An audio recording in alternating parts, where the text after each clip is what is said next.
Good evening, ladies and gentlemen, and welcome to a Thanksgiving special here on the Flatout Racing Network. As tonight we prepare for 55 laps of racing at Talladega Superspeedway for the NNSCRA iRacing Thanksgiving Challenge. I'm Seth Cole alongside of Anthony McCurry.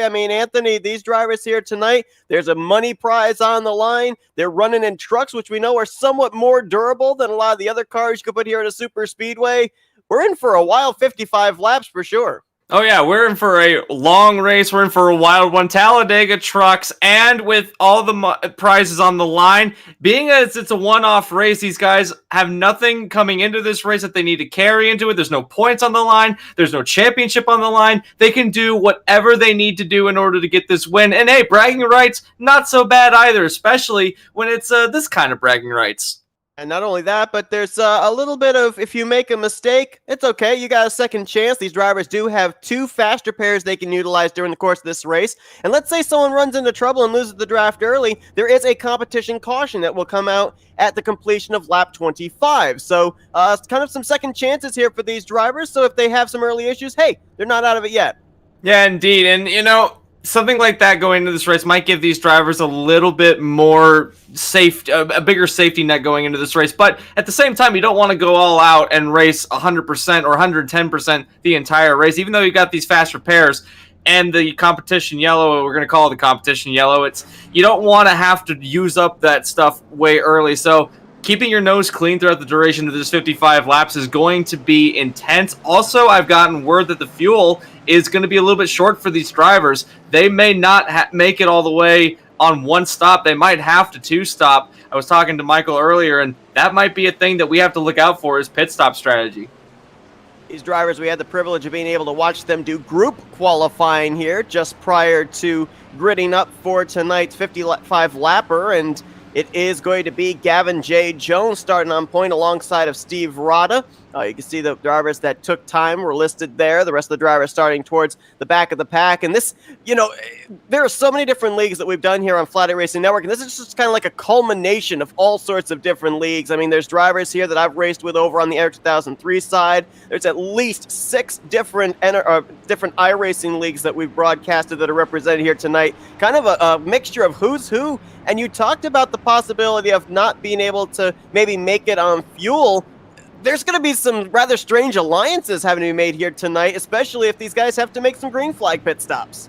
Yeah, for sure. If you want to get with your friends, and if you have your buddies coming in from another league, then you definitely want to pair with them and try to stay as close to them as possible because you know that you're comfortable racing around them. Alternatively, though, you might come into this race with drivers from another league that maybe you don't know so well, but you've been able to meld with in practice. Maybe if they're coming in solo, bring them into your kind of group that they've got going on and maybe try to make a larger pack to try and push towards the front. So alliances is going to be something that we're going to see all night long, given that it is a super speedway race. That means close pack racing. And you talked about it earlier, the trucks, they're durable. They can take a lot of shots before they're out of commission. So I would expect that we're going to see a lot of bumpers being used tonight, and I don't think these trucks are going to look as pretty as they do at the end of the race. There's no points on the line, so therefore I'm not really sure how much battling we'll see of drivers trying to either make their way or stay at the front. We'll have to wait and see, as it's going to be Gavin Jones, Steve Rada. They're going to bring us down to the green. 22 drivers to take the green flag here tonight in the 2020 NNSCRA iRacing Thanksgiving Challenge. And we are green. The 8 truck gets a nice little bit of a jump, tries to get in front of the 87 of Jones, but Rada not going to have the momentum going into turn 1, and on the inside it's going to be Jones, and Leon's going to get the run on the inside, bringing the 3 of Christopher Morse with him. That's Gavin Jones, Robbie Lyons, and Christopher Morse Jr. in that 3 car. Robbie Lyons, of course, for those of you diehard NASCAR fans will know, Robbie Lyons, an Xfinity and Gander RV and Outdoor Truck Series driver, so very used to how these trucks handle as he's pushing Gavin Jones to the front. Top 2 for the moment clear. Christopher Morse switches lanes. He's now leading the outside line.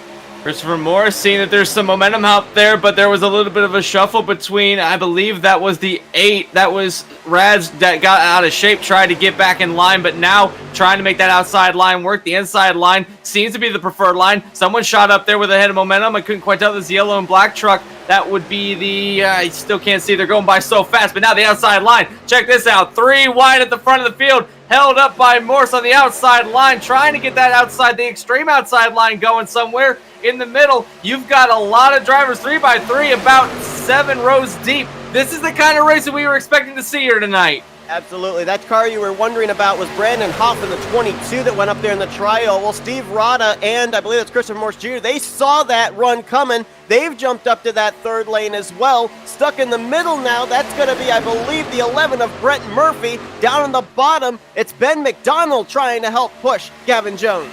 Gavin Jones loving what he's seeing behind him, but he knows that if that outside line gets any bit of a run, then he's going to have a lot of problems. And the 16 all over the back end of Jones. These trucks do not look very happy going in a straight line. I'm almost wondering if something's a little bit out of line with the way the wind is. They're 4 wide in the back, and I think there's going to be a truck going around this yellow and black truck, but no, there was a couple of trucks ping-balling. That was the 41 of Lucas Strayer, I believe, that was involved with that one, but everyone settles it out. And that truck that you thought was going to cause a wreck, that was the Steve Rada machine, out of shape there through 1 and 2. Fortunately, had enough room there down in that middle line to gather it back up. He's kind of faded to the back of this pack. Another driver that was in the issue as well was Brandon Hoff. He was sent to the top 4 wide in the trial the last time around. He's now faded to the back as up front. Now you've got them single file front 3 as Robbie Lyons, who was leading that middle line a couple of laps ago, he was able to clear the inside line, and now he's to the point. Strayer, speaking of drivers back there next to Strayer, he came down and forced Benjamin Miles in the 9 down below the yellow line, so he's going to have to come back out onto the racetrack, up at the front, still battling 3x3 like you said, and man, I don't know how they're able to keep this going the way they are. I know they're very talented drivers. These trucks, they don't look like they're planted to the ground. I think we touched on it that these trucks are going to be going extremely fast. Given the amount of laps they've got going, they want to make sure they get to the front of the field as quick as possible, but it doesn't seem like any line really has an advantage at the moment as they're still kind of bunched up here at the front.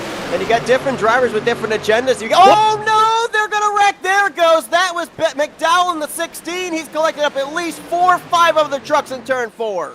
That was the 44, the 16, the 41 is involved back there. It looks like that's going to be a black truck that's in the back. I believe that's going to be the 33. It is not the 33, but the 33 looks like he might have been involved. There was a lot of trucks. I think a couple went up into the catch fence back there. But, man, that was... You knew that something was going to break with the way that they were racing, and I think that was what was to be expected. It was right up at the front of the field in a corner, which is one of the more difficult areas to avoid a wreck because you have trucks that go up, trucks that go down, and there's very little room to maneuver through without getting some damage. Right now, it looks like if we were to tally it up, Ben McDowell, Sean Howell, Blake Trewick, Lucas Cram, Mitchell Muma, Bryn George, and Cody Lamas might have been the number of drivers that got damage out of that one. Yeah, there was quite a bit that got swept up into the outside retaining wall. That truck that I was mentioning, I believe that was the 40 of Muma, who was also involved in that one. But there was, I just the way I'm looking at it, it was just so close together. Something had to give, and I think that the 16 is the one that may have gotten the truck in front of him a little bit squirrely, sent everyone up in the wall, and being at the front of the field, there's just nowhere to go. You're racing at almost 200 miles an hour. You have time to react for something like this, and being that it's in a turn, everything's going to go up the track, so everyone on the high line really didn't have anywhere to go except dive to the inside and hope for the best, but scary incident for all these drivers. Now, the benefit is that you said that they had 2 fast repairs, so not the end of it, but that's 1 fast repair they're not going to have in their banks for later in the race. Saw there with that close-up shot. Yeah, it was the contact there between Jones and McDowell. McDowell getting into the left rear quarter panel of Jones, sending him up into the wall, and a wild ride, airborne ride for the 44 of Lucas Cram. That car was off the racing surface for a good portion of time before actually landing back down on the apron. He was in the air from the catch fence down to the apron, finally came to rest. Fortunately for him, it was on all 4 wheels as well, because you talk about the fast repair. The fast repair is there available for drivers should they need it, but if they land on their roof, they have to teleport, and they have to spend an amount of time on pit road before even being able to get that fast repair. So very fortunate there that the 44 landed back on all 4 wheels. Absolutely. That would have been game over, I feel, for that driver. And being able to make up the amount of laps that you'd have to make up after getting towed back to pit road would have been pretty insurmountable, even though that they did have that competition yellow later in the race. But thankfully, he's okay to go. And he took a wild ride. I just went back and looked at it again. He got a lot of air in that truck. And thankfully, like you said, did land on all four of their wheels. Some of these drivers may not opt to take the fast repair. Some of these drivers might try to see what their trucks feel like, knowing that they're going to have to go back under yellow later in the race. They might see and push and save that fast repair, hopefully stay on the lead lap. That's a risky move, and I don't think too many drivers are going to be keen to do it, but maybe a couple that didn't get so much damage might have considered it, although I'm looking through here, and I think most of the drivers that did or that were involved in that incident have gotten their fast repair done. Well, I'm looking right now, and I'm not so certain about that. I've only seen 2 drivers, I think, that may have used their fast repair, and those were the 2 trucks we saw smoking when they left the scene of the accident. Lucas Cram in the 44 and Mitchell Muma in the 40. I think all those other drivers, they spent a little bit extra time just trying to get what damage repaired that they could. Obviously trying to preserve those 2 fast repairs. And it was interesting, we were talking here pre-race about the possibility, even here in this first 25 lapper before the competition caution comes out, about drivers maybe not even being able to make it that 25 laps. Well, 3 drivers stayed out. The drivers that are starting 4th and 5th, Nick Olson and Brandon Hoff, they came down and topped off the fuel tank. They indeed do that. So I don't know. It's something that they know that we don't know. They do have all the data on how long they can go on a fuel run and what that's actually going to play out for later in the race. But having them do that, that's interesting strategy on their part, and I'd like to know how that's going to pan out for them later in the race. But we're about to double up for the restart. Stephen Gale is going to find himself at the front of the field after everything settles out. So something interesting. We do have a bit of a different looking top 5 that we did before the incident started. Yeah, Gale's going to be the race leader. Benjamin Miles second, Christopher Morse in third. Those drivers did not pit under the yellow. Nick Olson and Brandon Hoff will complete the top 5. Mentioned they came down and just topped off the fuel tank. Gavin Jones, who was out in front when that incident took place, he's going to restart in 6th. Joseph Causey 7th. Cody Atkins 8th. Robbie Lyons in 9th. And Lucas Strayers going to complete the top 10. As things stand right now, all 23 cars are still in the race. Looks like the 55 of Nick Gunther coming down and topping off the fuel tank perhaps there on the 55. He's got some damage on the right front, also towards the very front end of that right rear tire. So he must have gotten a piece of that incident. Looks like he'll be starting towards the rear of the field here for this restart. Yeah, and back there's a lot of drivers that are kind of thankful that they might be starting at the back of the field. You've got, at the very tail end, you got Nick Gunther, Ben McDowell, and Blake Trawick, who are going to be starting at the back. And that's not actually a bad thing if that is by design. If that's not by design, then still, it's a pretty good thing starting back there, given the way that these drivers up at the front have been racing. I mean, 3-wide racing since the start of lap 2 is when we saw Morse go up to the outside line and take everything 3 wide. So more or less is going to go back to that kind of racing, or do you think that maybe these drivers, seeing how intense that first bit was, do you think that they maybe back off, try to race a bit more conservatively, save their stuff for later in the race? We're only going to be on lap 8 when we go back to green. Long way to go in this one. Not even the lap 10 yet. So what do you think, Seth? Do you think we're going to see them hold back, or are they going to go and try to race as hard as they can like we saw earlier? Well, I mean, those drivers that got involved in that first wreck, no doubt they're going to be holding back, but I'm not sure. I mean, usually, as you said, it's a long way still to go in this race, so plenty of opportunity for trouble to hit these drivers, not once but twice, and there go their 2 faster pairs. So, if I were in this field, I would definitely be hanging back a little bit, just trying to preserve my truck, especially for the 30-lap segment after the competition caution comes out. But then again, we already touched on it. There's money on the line, no points, no championships. So, go for broke, I guess, is some of these drivers' mentality. That's the biggest thing going into this race, is that there is nothing holding them back, and it's all on the line. And I love these kind of races where they can really just show what they're capable of doing. And as we're under the restart at the moment, we're on the back straightaway. It looks like they're gone to 2-wide racing. We started double file on the inside line, down below the yellow line. That's something I don't think we ever got cleared up about, is that inside line or below the yellow line legal? Because we've certainly seen a lot of drivers use it to make passes, and I thought you saw it there. where I believe that was the 22, I believe, that went below the inside line. That was Brandon Hoff trying to make that line work, or the apron basically is what it is. So that's something that I don't think we ever considered, as a lot of drivers have been using it so far as we go 3 wide again.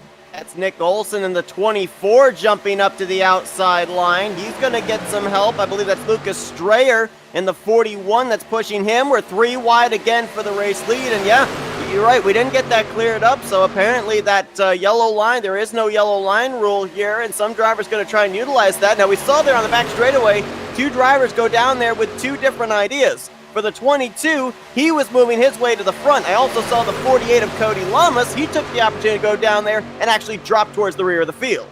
Yeah, that's a good strategy on the point of the Cody Lamas going to the back of the field. Now, when he goes back there, we mentioned it before the restart, but you're in the safest spot where you go back there. If you notice these top bunch of cars, you can basically put them under a blanket. They're racing 3 wide, super close together. That's what we saw our first incident of the day happen. But if you go back where the 3 is running, from there on back, it's pretty much single file. You got some double wide racing, but they're giving each other plenty of room back there.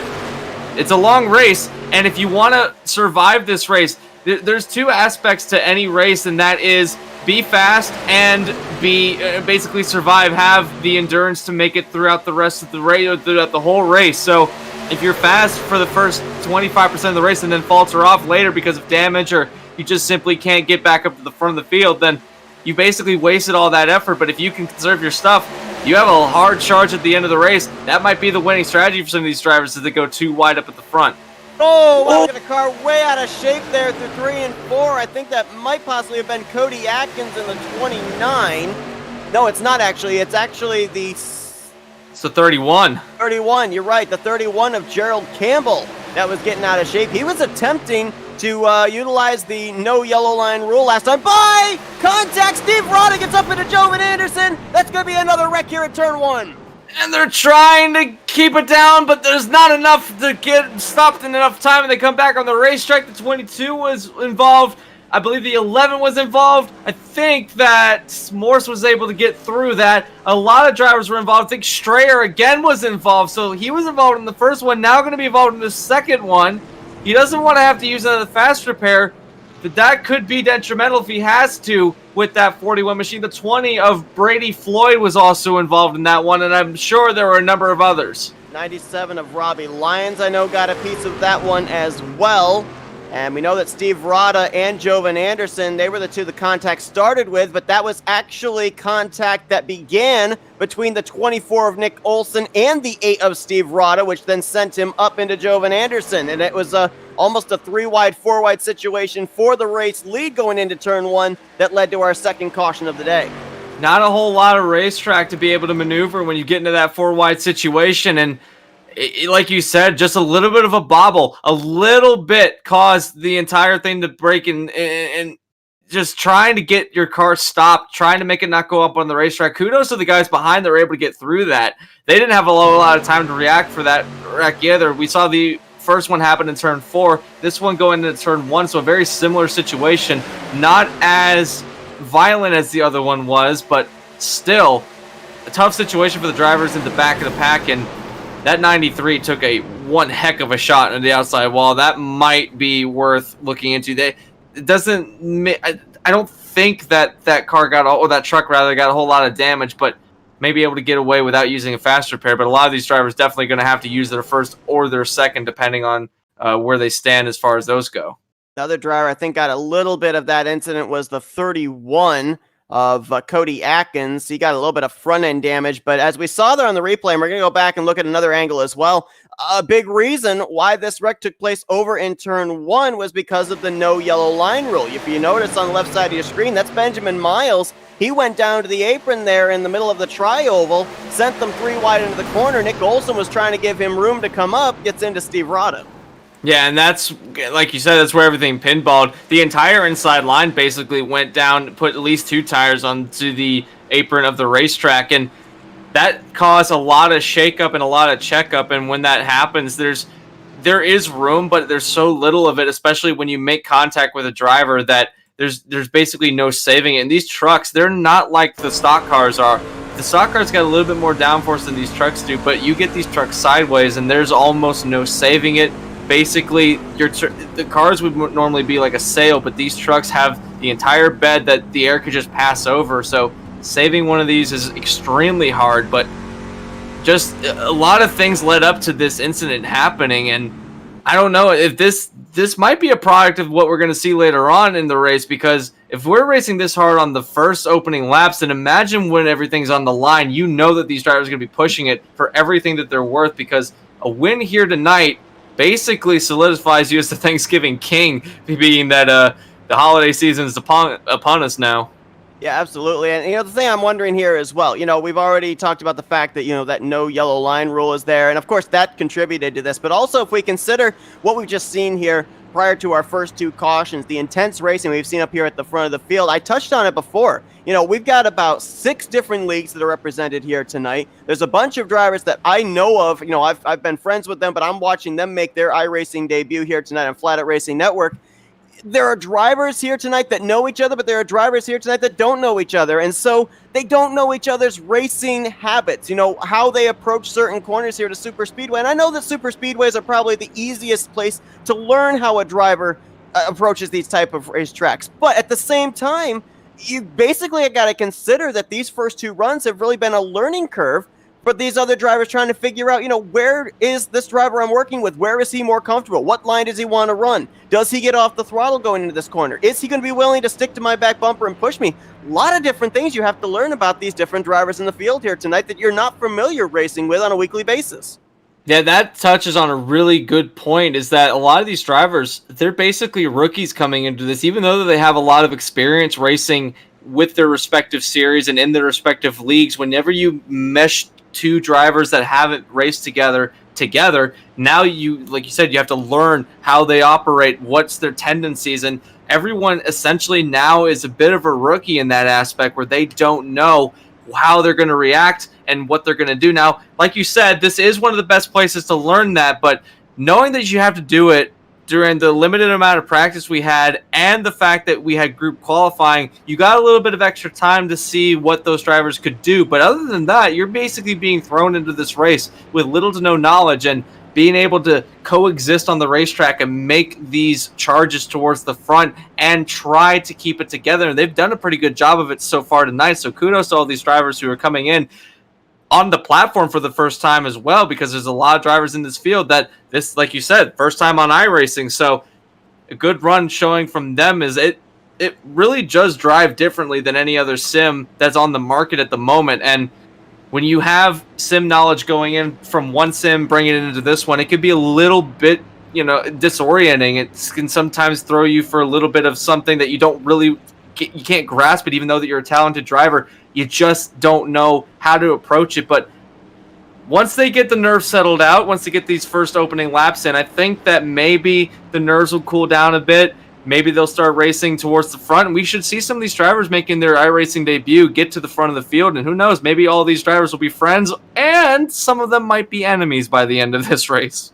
Yeah, who knows? Definitely going to be at least 22 hurt feelings by the end of this race, as only one driver is able to take the checkered flag and the paycheck at the end of the night. It'll be Benjamin Miles lining up on point again alongside of Nick Olson, Stephen Gale, Christopher Morse in row 2. Then it's Sean Howell, Brandon Hoff, Cody Atkins, Gerald Campbell, Mitchell Muma, and Nick Gunter. That's going to be the top 10. Again, the 3 drivers that have not been to pit road yet prior to the competition caution: Benjamin Miles, Stephen Gale, and Christopher Morris. And folks, we're going to try and do our best to keep you abreast of who the drivers are that have utilized their 2 faster pairs, or at least one of them during the course of this race. But just based off our telemetry watching these drivers down pit road, some of these gas and go pit stops run about the same as a faster pair pit stop. So we'll try and make sure that we get the correct information of who still has a faster pair available and who doesn't, especially in the closing stages of this race. But we're about 11 laps away from that competition caution as Miles gets us back under green. And he's going to be level right now with Nick Olson on the outside line. Not really anybody got an advantage on that restart. That was pretty level from the both of them, including the drivers behind them, that being Morse and Gale. They kept it pretty close, but now you see up there the 22 of Hoff trying to make that third line work again. He's got a partner.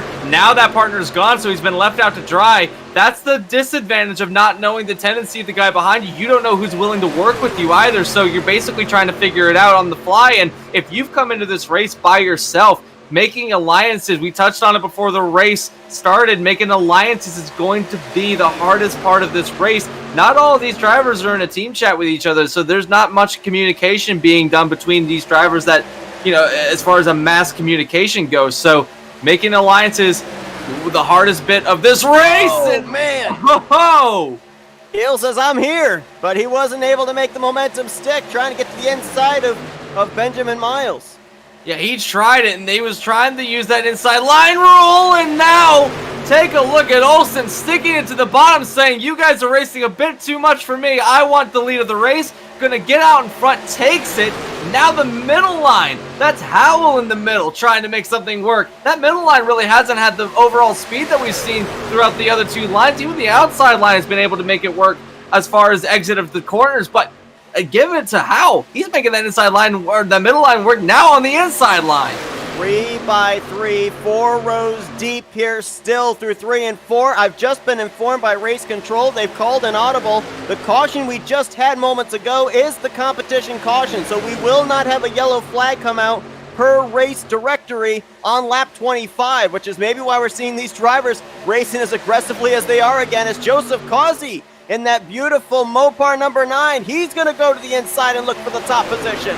Causey on the inside line, has the momentum, has the lead of the race, cleared on the outside line, and I got to agree with you on the paint scheme. That is a beautiful looking number 9 machine, and I kind of do miss the Mopar schemes throughout the different leagues. But that being said, that's going to be pretty significant for people like Benjamin Miles, for Stephen Gale, who haven't made a stop yet.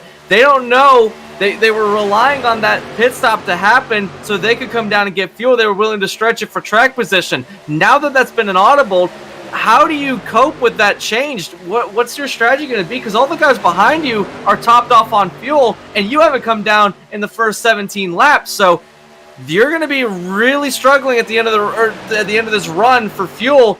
Maybe worth getting grouped together, those 3 drivers, and maybe having a charge by themselves. That might be an alliance that they can form to get back to the front after they have to come down under green, if we get to the point where they have to come down under green. That is such a great point. I didn't even think of that, because we know at super speedways, look at this, we're going to utilize the apron. That is, I believe, the 33 down there with the 24, Sean Howe, Nick Olsen. They're going to try and make it work. How are they going to merge back up here in 3 is the question. They are able to get back up there in that inside line, but going back to your point, yeah, I mean, we know that you have to have numbers coming to pit road with you, because the more drivers you're with coming off pit road, the better speed you're going to generate. If only those 3 come down pit road, they're not going to be able to gain nearly as much ground as if they came down with a pack of 10 or so. And I hear you kind of inhaling through your teeth because of that Gerald Campbell machine down there on the inside line. That's making me nervous through the tri-oval too. Campbell was really pushing what he could do with the 31, and it was so close. There was a number of times he came out of turn 4 and he was almost sideways coming out of turn 4, and that could have been disastrous. Now they're going to go to the inside, or I'm sorry, the apron again. Look at the run. The 9 is so far down. And is he going to be able to be let back up is the question. Campbell's throwing blocks down there below the yellow line.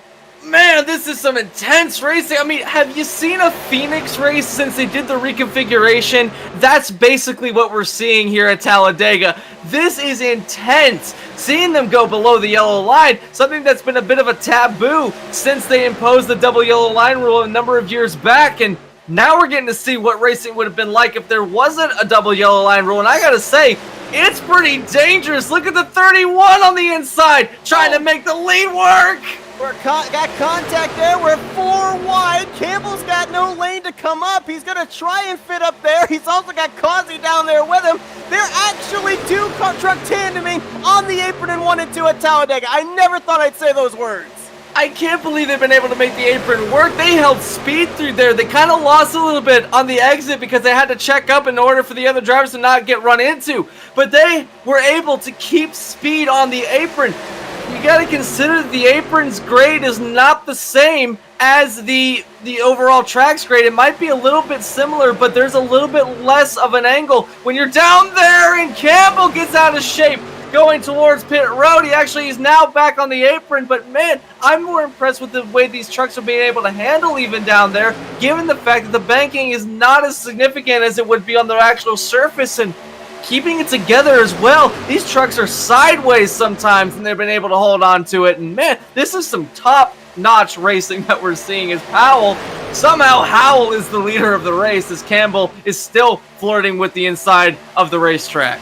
I want to go back to a point you just made too, because you referenced Phoenix. At Phoenix, when they utilized that apron there on whatever the back straightaway, the front straightaway, depends on which configuration of Phoenix you're running. When you go down to the following couple of corners, there's an apron there, but there's not as huge a transition from the apron to the banking of that corner. Here at Talladega, you've got the high banks, and some of these drivers are kind of straddling that inside line with their left sides down the apron, their right sides up on that on the actual inside line of the racetrack. And to your point, there is such a difference in the degrees of banking that it actually, in my opinion, I think would scrub off more speed going into the corner than it would actually help you gain ground. Yeah, and that's kind of why I think we're seeing that people go in with a head of steam and then kind of fall back after they get to the exit of the turns, because they can't keep the speed through there. They can keep a little bit of it, which if you send it in with a little bit more speed than you want to, maybe you just kind of gradually get through the turn. But if you go in there and you try your hardest to keep it, you might be able to keep up the speed. But to your point, it's going to be increasingly harder as the tires wear down. I would imagine the tire wear down on the apron is going to be more significant than on the banking, because you have that much less banking to deal with. You're basically taking these speeds that we're running at. We're running around 184 miles an hour is about the average for these drivers. 182 is about the average between these drivers. And you're basically running at, say, Atlanta or Charlotte or Chicagoland. You're going to those tracks basically for banking if you run down there. So your tire wear is going to be much more significant if you run down there. So is it worth it in the long run? Down the front stretch and the back stretch, absolutely. But in the turns, that might be a little bit costly towards the end of the race. Robbie Lyons and Nick Olson, they were able to make the outside line work. They now swap down to the inside line, first and second. Ooh, Lyons down the apron a tad there in 3. They're trying to hold off Cody Atkins in the 31. And I was noticing that when Christopher Morris, that 3 machine, was out in front, he was actually blinking in and out. These are one of the type of racetracks, the type of races, Anthony, where everyone is in such close proximity. You got to think that a blinking truck is even more hazardous at a super speedway than anywhere else. Yeah, you're so close together. If they blink for a millisecond and you can't find them on the racetrack at all, and let's say that they slow down after they do it, typically these drivers are told that if you start having connection issues, just floor it, especially if you're at a super speedway. The worst you can do is let off the throttle, because if there's a guy pushing you behind, you might accidentally respawn inside of his vehicle. And we've seen compilations all over YouTube where when that happens, it's quite spectacular and in the wrong way for a driver who's trying to win a race. So if that happens, just keep your foot in it. And with Morris doing that, he's kind of gotten a little bit more stable now. But Morris has been known throughout the series that he's raced, and he does have a lot of blinking issues when he is racing in the leagues that he normally runs in. So that's to be expected. What's not expected is how these drivers, we're going to call back to an earlier point, these drivers not really knowing how to deal with that sometimes, because this is the first time that some of these drivers might have encountered racing with Morris. I know for a fact that Muma might be one of those drivers that hasn't raced with Morris. If he hasn't raced a lot with him. So Muma's now trying to figure that out. Hoff is trying to figure that out. Rada's trying to figure that out. A lot of these drivers up in the top bit of the field just trying to figure out how to get around a driver who has connection issues, and that's very much an iRace or any kind of racing problem. Holy cow, what a save. I believe that was the 40 of Muma, who came down into the 97 of Robbie Lyons, and the two of them able to keep it together amazingly enough. I'm looking up here at the front of the field at some of these guys. Robbie Lyons, Nick Olson, the driver just out of shape there, Muma. These are guys that race on the regular at super speedways every Wednesday night. They race in the SARG Super Speedway Series. Whoa! And Olson is going to go around off the nose of Christopher Morris. Can he save it? He did! What a save, that Olson! How? That thing was dead sideways going into turn 1. How? I'm speechless. I have to go back and look at this. I have no idea how he managed to make that work. maybe the save of the race. I mean, we still got a long ways to go, so maybe there'll be some other candidates, but that right now is definitely top of the list as far as save of the race. And speaking of top of the board now, how about the 56 of Blake Trawick? He and Benjamin Miles have been able to work their way up there with Joseph Causey, taking advantage of all the other drivers that had to check up for thinking Nick Olson was going to come back onto the track. And if I know you haven't seen it yet, but if you go back and look at it, there was a very big possibility that truck was going to snap right on him, but he managed to get it back going the right direction in the perfect way and able to keep it on the apron. That spin happened at 185 miles an hour. That's incredibly difficult to come back from, and he was able to get it back on the racetrack. Now, he is down in 18th now, but it's better than having to use a fast repair and bringing out a yellow and taking out a lot of other drivers. Some of these drivers might not have another fast repair available, so kudos to the 24 of Olson. That is a veteran driver. You know you see them when they can make saves like that. Give the Good Hands Award to the 24. That was incredible. Well, Joseph Causey and Brandon Hoff, they were working together on the top side. As soon as the 22 pushed the 9 clear, Causey says thank you very much, and he moves down to the inside line in front of Blake Trawick. And you know, as we said, we don't really know how far these drivers can make it on fuel. We know that they have a limited fuel tank, lower than 100%. A driver that we're going to have to keep our eye on here up in the middle of this front pack is the 3 of Christopher Morse, because he is one of the drivers that has not pitted since the start of this race. And so he's down to the inside line, which is usually an indication to us that it's a driver getting ready to make a green flag pit stop. The question is just how many more laps can he go before he's eventually absolutely going to have to come down pit road to avoid running out of fuel. And another driver that is going to be in the same boat that he's in is going to be Benjamin Miles in the 33. He also has not come down and made a stop yet this race. So we're waiting for those two drivers to come down, the 3 and the 33. Now, they might come down together, which is better than being alone because you will have a running mate that you can get draft off of. It's not going to be like running in a pack, and they're not going to be able to make up as much ground as they'd like to, but they will be able to take something out of running together as opposed to running by themselves. So both those drivers running nose to tail at the moment. The Benjamin Miles and the 33 Red Bull, that is a Max Verstappen Red Bull livery that he's running there, and I gotta say that's probably the nicest looking truck on the field.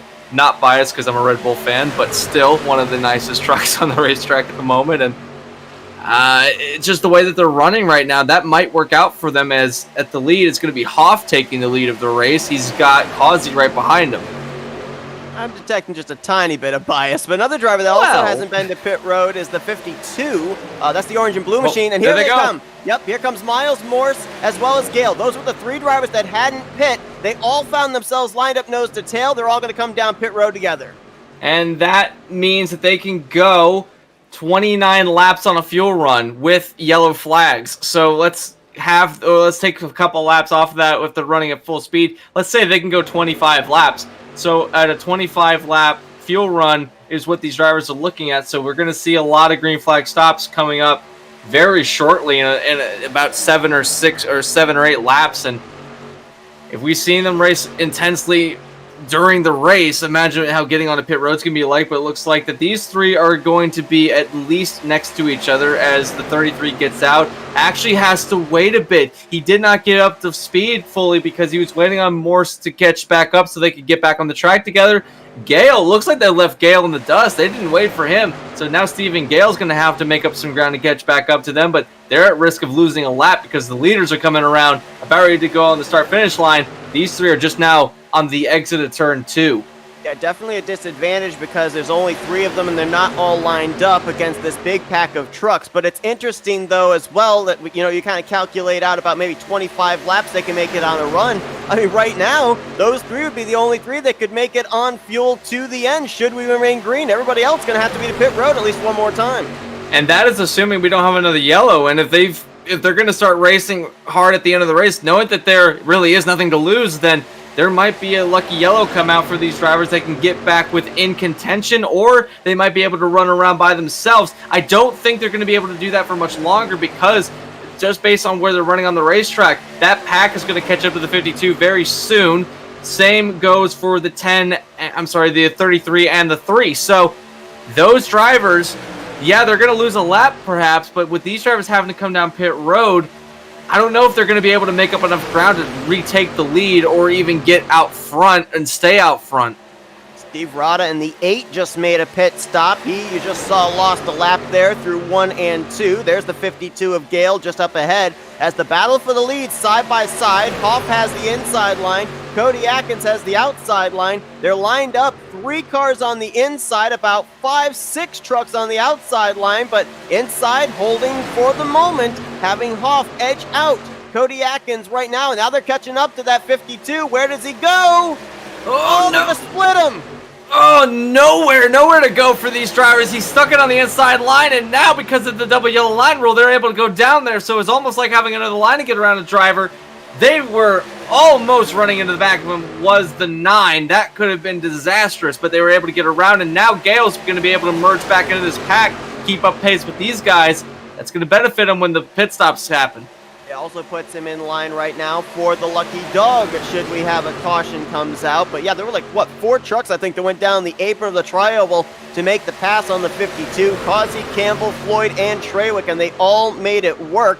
Things have now settled out the front. I can't believe after all the chaos we saw in the first 25 laps of this race, they are single file back to the top 6. It's now side by side for 7th. That's where you find Bryn George and Cody Atkins. And look at some of these guys up here. Talk about some of these comebacks. I mean, we saw Jovan Anderson. He was involved in the 2nd caution. He's now up in the 6th position. Robbie Lyons was involved in the 1st caution. He's up here in 9th. We even saw Nick Gunther have some damage earlier on. He's now about to crack the top 10. So a lot of these drivers, after some early issues with the utilage of the fast repairs and taking the opportunity to get their trucks repaired up under these 2 yellow flags, they've been doing pretty good of making some comeback stories. They have indeed, and Nick Olson, we got to give credit to Nick Olson of the 24, who was almost heading for disaster to the inside wall, and then he snapped it back around and saved it, now running in 10th.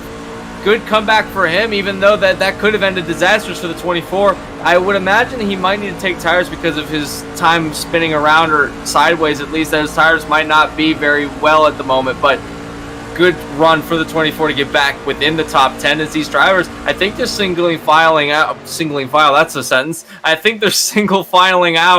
to potentially come down pit road at some point. Maybe they're communicating amongst themselves saying, okay, we got to make a stop eventually. Let's get into a groove, get this stop over with, and then for the final laps of the race, go all out, because we're coming down to 20 laps to go. There's not much time left in order for these drivers to really put themselves in a position they need to be in, and they haven't caught up to those 2 that pitted earlier, the 3 and the 33. I would have thought they would have caught up to them by now, but running by themselves, kind of 2-car tandeming around this track, they've been able to keep out a distance in front. They are being caught, but not at the rate that I thought they would have been. Yeah, really surprised about that because, I mean, we've seen the kind of runs drivers have been able to get in the early stages of this race, which is what prompted them to go double wide, 3 wide, and on occasion 4 wide, and 22's on pit road. You know, it's interesting you brought up that point. I was thinking as well, 25 laps they can make it. The fuel window is open for them to make it the rest of the way. It is indeed, so might as well go down and get your stop now. 22 is on. I'm trying to look back and see who else is on pit road. That's the 24 is going to be on pit road, and a number of other drivers also coming down pit road. A lot of them stayed out, though. Joseph Causey's going to inherit the lead of the race. Looking back, the 33, the 44, the 41, they're all on pit road, so a handful of drivers have stayed out. Causey has now inherited the lead of the race. He's got Jared Campbell in the 31 right behind, and Brady Floyd in the 20, who didn't get involved in that second incident. I thought he did. It actually slowed up. He's now finding himself in the 3rd place position, so I would imagine these drivers are going to be the next on pit road. We talked about drivers that know each other. Well, Brandon Hoff, Lucas Krams, Robbie Lyons, Brent Murphy, Nick Olson, Gavin Jones, Lucas Strayer, Mitchell Muma, and Sean Howell, who are all on pit road there, are all drivers that race together over in the Sarg Super Speedway Series. So there you go. Some team communication, some alliance communication of drivers who know each other. Yeah, and they're using it to the fullest advantage at this moment. They have caught up to the 3 and the 33, now put them into this pack. So now it would be Morse taking the lucky dog if there were to be a yellow come out. But at the moment, they're racing pretty clean. I would assume that when these drivers come down pit road, it's going to be a blessing for both Morse and that would be Benjamin Miles. I don't know why his name slipped my mind, but that being said, though, with how far back they were and they did eventually get caught, I don't know if they're going to be back within contention to be back in the lead pack when they come down pit road. We'll have to wait, but not looking good for those two drivers at the moment. Is it doesn't seem like Causey has any indication to come down pit road. The 40 almost spun it going down the pit road, though. Yeah, I think Mitch Umuma, either he missed his pit stall or he's coming down to serve a penalty. So a costly mistake for him, as that's going to trap him at least one lap down. We'll see if it's just a stop-and-go penalty for him or if they're going to actually service him. Looks like it is a stop-and-go, so it looks like he might have been speeding on pit lane. And so Mitch Umuma now going to have to rely on a couple of cautions maybe to get himself back into contention. You know, we saw all those SART guys come down pit road together. I'm trying to look for some other alliances that could be happening here, and I'm looking at the Joseph Causey machine, the 9, the 3 of Christopher Morse, who is now a lap down, as well as I also saw another driver up there, Gerald Campbell, in the 31. These are drivers that all know each other over from the G4 Sim Racing series. Now, obviously, when Causey and Campbell come to pit road, I don't think Morse will be coming with them because he's currently trying to battle to stay on the lead lap, but certainly I think he'll help push these guys as he's up here at the front of the field. Indeed so, and he's kind of being a bit of a pick on the inside line, not allowing for another line to be started, so it's allowing those two on the bottom to kind of get away, but now he's going to fall back into what we famously now know as the sucker hole. It's been like that since the days of NASCAR started racing with restrictor plates, being caught on the inside line by yourself or with one other guy when there's a pack, not really the best place to be at. But now they're going to catch up to some of these drivers who are just coming out on pit road. That's the 41 up there that they're going to catch up pretty soon. And you know, I've been impressed with the way that these drivers have been able to stretch out on fuel. We saw those drivers, the SART guys, come down on lap 20 or with a 22 lap on their stint. These guys haven't come down yet. Now they're coming down. At least a handful of them are. That's Brady Floyd coming down. Blake Trawick is in. Cody Atkins, Jovan Anderson, Bryn George, Nick Gunther. They're on pit road. Ben McDowell in the 16 also hitting pit lane this lap. And they will get their service done. It looks like the 20 and the 56 have hit their pit box. So too has the 2. So they will be getting their service done and out. And that should be the final stop that these guys have to make. No no tires for Brady Floyd. He's down and away. Don't know if that's going to hurt him or be a benefit to him, as he's got to wait for some guys to come out with him. Now, like you said, the groups stay together. What's the last group we've got? And who hasn't pitted yet? Yeah, we got Causey and Campbell right now up in this lead pack. They haven't pitted. And Cody Lamas, who kind of faded towards the back, he's about 16 seconds back. He's still yet to pit. Causey is in this time, and he's coming all by his lonesome as Gerald Campbell elects to stay out an extra lap. So there's going to be, I don't know if that's going to, I don't know if that was planned or if Campbell just couldn't get down and get into his, down onto pit road enough time. I think he might have been caught on the outside line, not really able to get down there in the 31. So I don't know if that was planned or not. It's certainly not going to help him as he's going to be by himself. So too is Causey, but Causey has gotten into his stall, getting his fuel. Now he's down and away. We're waiting for Campbell to make his stop. He's in a group of cars. The benefit for him is that he had a pack that he could run around with. So going to be still up to speed, but still coming out and left his league mate down by himself. I don't know how that's going to play out for him, but here comes Jared Campbell, last driver to make a stop. He was able to stretch 29 laps. I'm impressed. Yeah, he was. He might have possibly been saving a little bit of fuel there under that run. We saw him making some charges in the beginning stages since going back green. Might have then actually decided to back off a little, see if he could save some fuel. Might have been under the impression that maybe he could catch everybody else off guard if a caution came out, and he was able to trap about half the field a lap down. But now with hitting his pit stall, the Sinclair Chevrolet Silverado getting his service done, and I don't think he took any tires. I think it was just a fuel-only stop for that 31 machine. Speaking of stuff that's happened since that, I think the 33 got booted around by the other 33 in the field. I think there was contact. There was an incident that happened that didn't bring out a yellow. The 33 went around, that being the Red Bull 33. Benjamin Miles.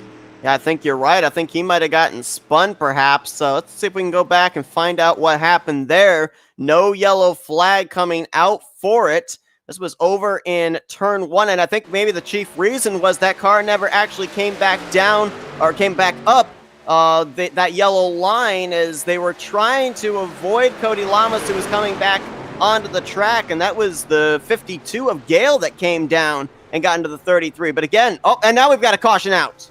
Yellow on the racetrack. That might have been for the 33. I think that was a manual yellow, as there's no drivers that look like they're spun around. It is indeed. It is an admin thrown caution here for, we can only assume, that incident over in turn 1. And the race lead cycled over to Brandon Hoff. Lucas Cram into second. So that group of drivers that were some of the first to come down pit road, it certainly benefited quite a number of them. Gavin Jones now going to be in third. Brady Floyd and Ben McDowell going to be fourth and fifth with this yellow flag coming out. And so now, Anthony, the question is, we're going to be going back green more than likely with 10 laps to go, maybe fewer. If you're some of these guys that are still on the lead lap, that are towards the rear of the field, that maybe only took fuel only, do you come down pit road, try and take on the 4 fresh tires, and see if that gives you a bit of an advantage in working your way through the field? It certainly wouldn't hurt at this stage in the race, knowing that you do have the ability to get back up to the front of the field and you're not really going to be able to lose that much ground. Obviously, under yellow, there's no threat of going a lap down. So for some of these drivers running at the back of the pack that maybe didn't take tires, absolutely. I don't know if track position is too valuable for some of these front runners to come down and maybe do it. I don't think we're going to see Hoff or Cram come down pit road, but some of these drivers at the back, mainly Morse and Miles is definitely going to have to come down pit road to service his damage, but some of those drivers that came down first, being that they had an off strategy, they might be electing to come down pit road and get some tires and top off on fuel, because they might have been ever so close on fuel, but now get some fresh tires and some fuel in it. That might benefit them as some cars are on pit road. That is a lot of the drivers that are running towards middle of the pack and back. These are a lot of the drivers that we saw be that big group that came down pit road all together. A couple of other drivers mixed in. Stephen Gale's in. Cody Lamas is in. I think I also saw was that the Brett Murphy machine? Yep, Joseph Causey in the 9 was also in. Strayer. Looking at the 24 of Nick Olson. So interesting, these drivers all giving up quite a bit of track position in the case of the 24 and the 41. Now going to be starting outside of the top 10, and 24 might have actually been hit with a black flag, as we see he's actually letting drivers on by. Yeah, not good for the 24. Might have to EOL, but we'll have to see if that is the case, as he's kind of speeding up at this stage in the race. The pace speed looked like it got slower for a second, but that's not the case. They're still pacing under the same speed. So 97 of Lyons, who was one of those drivers that was at the front of the field a lot in the middle section of the race, and then when that last stage of pit stops happened, he fell back. Now he's coming back on track, going to be rejoining in 18th.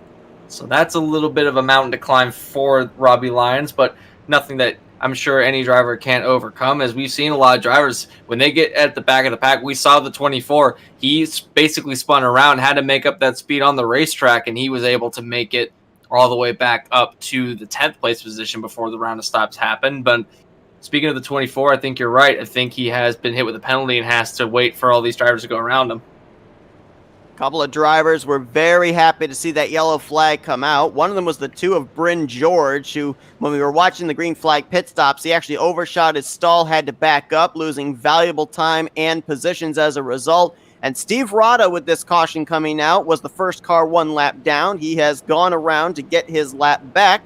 He will restart 22nd. The only truck right now 1 lap down is Mitchell Muma. And if another caution were to come out, all 23 drivers that took the green to start this race would be taking the green for a restart, all still on the lead lap. But again, Anthony, we're going to be going back green in the vicinity of around 10 laps to go, maybe 9 laps to go. Some of these drivers still have a faster pair. Some of these drivers may still have those 2 faster pairs. So I have a feeling the aggressiveness we saw on the initial start of this race and the first restart is going to pale in comparison to what we're going to see here in these final 10 laps. If we saw drivers going beneath the yellow line throughout the entirety of the first opening laps and even in the middle part of the race, then you bet you were going to see them do it here. And I wouldn't be surprised if we maybe even see 5-wide racing at some point in this race, given how much these drivers get some runs on another driver based on just how the draft works. I be looking out for some really bold moves going into some of these turns, and even down the back straightaway where there is nothing but pavement all the way down there. Plenty of room to fan out. If it comes down to a last-ditch effort, these drivers are going to be on point to do that. The way they line up, the top 10 is going to be Brandon Hoff going to be the leader, Lucas Krem in second place, and he's got Gavin Jones, Brady Floyd, Ben McDonald, Ben McDonald, Jared Campbell, Blake Trawick, who, got to give credit to Trawick, was at the back of the pack pretty much the first half of the race, has now found himself in the top 10, consistently in the top 10. Nick Gunther now finding himself in the top 10. Jovan Anderson finding himself in the top 10. And Bryn George. I want to give a shout out to Christopher Morse, who benefited from that yellow out of everybody. He was at the very back of this field with all those drivers that came down pit road. He did not, now running in 11th. Brett Murphy going to round out the top 12. But Seth, like you said, it's going to be an intense last few laps. We're going to get them going back with 10 laps to go by my calculation. And man, I just don't see them being able to keep off from using the apron. I think that they're going to be using it like it is that fourth lane. And we know that it's possible because we saw Joseph Causey at one point. I don't know if he got forced or if he went down there, but he went 3 grooves below that double yellow line in the back straightaway. So if it's possible to go down there, I could see a 2-truck tandem testing the waters down there as well, where it's basically going to be impossible for whoever the race leader is to block. Yeah, they're going to have to go down all those lanes of traffic in order to stop them. And if they're on the outside line, that's going to be really hard for them to get all the way down there. Runs are going to be of a key thing. 2-truck tandems. Who's your friends? Who's your enemies at the end of this race? We got 10 laps to go. Green flag back in the air. Hoff with a nice little bit of a jump. Going to get clear of the 44 of Cram. And again, we don't for sure know who has utilized fast repairs and who has not. The only 2 that we absolutely know for certain is the 44 of Cram and the 40 of Muma. Other drivers may have done it, but on our telemetry, it'd be about the same amount of time as a fuel-only pit stop. So, we're going to be finding out if there's carnage in these final 10 laps, who those drivers are that have already used a fast repair if they're caught up in another wreck. Yeah, and that's going to be key for those drivers who were caught up in earlier incidences. They really didn't want to have to use the fast repair then, and now they're going to be forced to use them if they have to. But so far, we're keeping it pretty clean. 2 wide racing. Now they're going to start going 3 wide towards the back of the pack. But still, so far, Brandon Hoff has been able to keep the lead of the race. Lucas Krem now on the inside line. On the outside line, you've got Gavin Jones trying to form the second groove, trying to get someone behind him. He's got a number of drivers behind him that are willing to help him on in the middle line. All by his lonesome on the outside line. That's a black car. I'm not sure. I can't really see the number on that one. But that he's going to be all by himself falling back. But coming down, we're getting close to 8 laps to go. This is going to be intense number of laps for these drivers to go through. Seth is getting really intense at the front as they're now starting to get a little bit shuffly at the front. That truck that, whoa, we got a couple of trucks out of shape in the middle of the pack. That truck that had no friends on the top side was the 55 of Nick Gunther. And I was going to say, you're talking about these guys, they're racing pretty clean up here. They're racing too clean. We got to remind them, guys, it's less than 10 to go. There's a cash prize on the line. There's no points to race it up there. You got some fast repairs to work with. And we just saw right there, a lot of drivers had to lift because we had about 3-4 trucks out of shape in the middle of the back straightaway.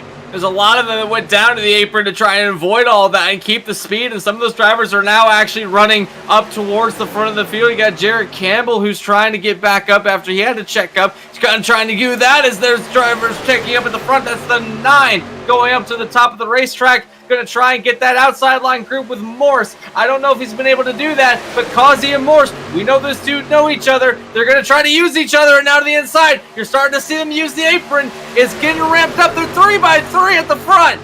Surprise, surprise, the truck on that apron was Gerald Campbell. When we talked to Gerald in post-race interviews, he says, I got 2 goals when I go out there. 1 is to win the race. The second is to make it entertaining. So no doubt he's going to be utilizing that apron more in this race. We're 4 wide coming off turn 4.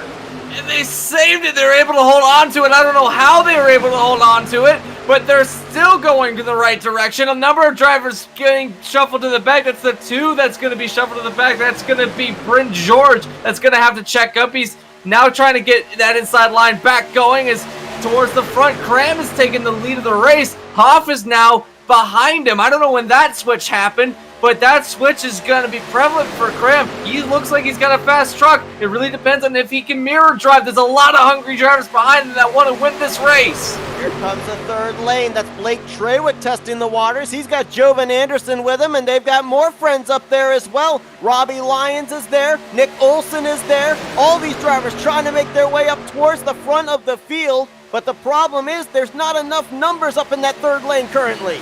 Now, they can't get going with the amount of drivers they have. They only have 3 compared to the other 2 lines. That's just not enough to be able to carry the momentum out of the turns, and that's really what that outside line needs, is being able to carry momentum. Now you're starting to see some drivers in the middle lane get a bit antsy, going to try and start going up the track at some point. I don't know how keen they are going to be to doing that, given the fact that there's so little laps left. How dare... what do you dare do? Do you dare try it on the outside line? Now that outside line's got 5-6 drivers in it now. They're trying to make something work on the apron down there. That's Campbell again. Campbell's been utilizing that maneuver quite a bit in this race, where he'll duck down to the inside late out of turn 2 and kind of catch the truck under or above him off guard. Oh, there we go. 20 is up into the wall. He collects the 56. There's a big one here in 3 and 4. And that is going to take out a lot of contenders of this race. The 31's involved. The 16 again is involved. Campbell was involved in that one. I think Strayer might have been involved in that one again. I think Traywick was involved. The 11 of Murphy was involved. There's a lot of drivers that were in this. The 55 of Gunther. The 8 of Rada. The list just keeps adding up. Causey smoking in that car. Christopher Morse, I believe that is, also smoking. And I don't think he has any fast repairs available. A lot of drivers taken up in this one. Brady Floyd has had to teleport to pit road. Jovan Anderson is also smoking coming out of the 4th corner. He's going to limp that machine back to pit lane.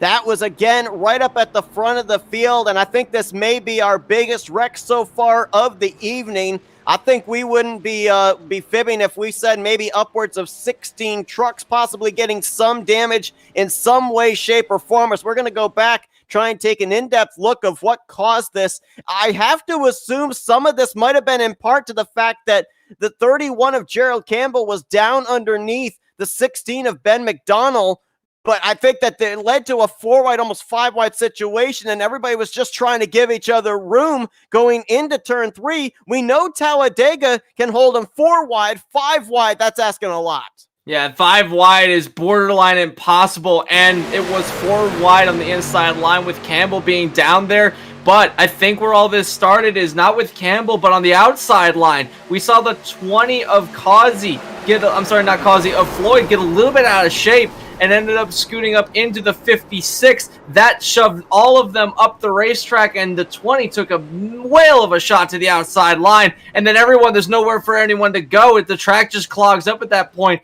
So, and we touched on it earlier, you have so much speed, you can't slow down in enough time, and all those drivers behind that were basically racing in a blanket group, there's not anywhere for them to go, and nowhere for a lot of these drivers to really escape to, and that's, I think, the biggest factor that happened in this incident.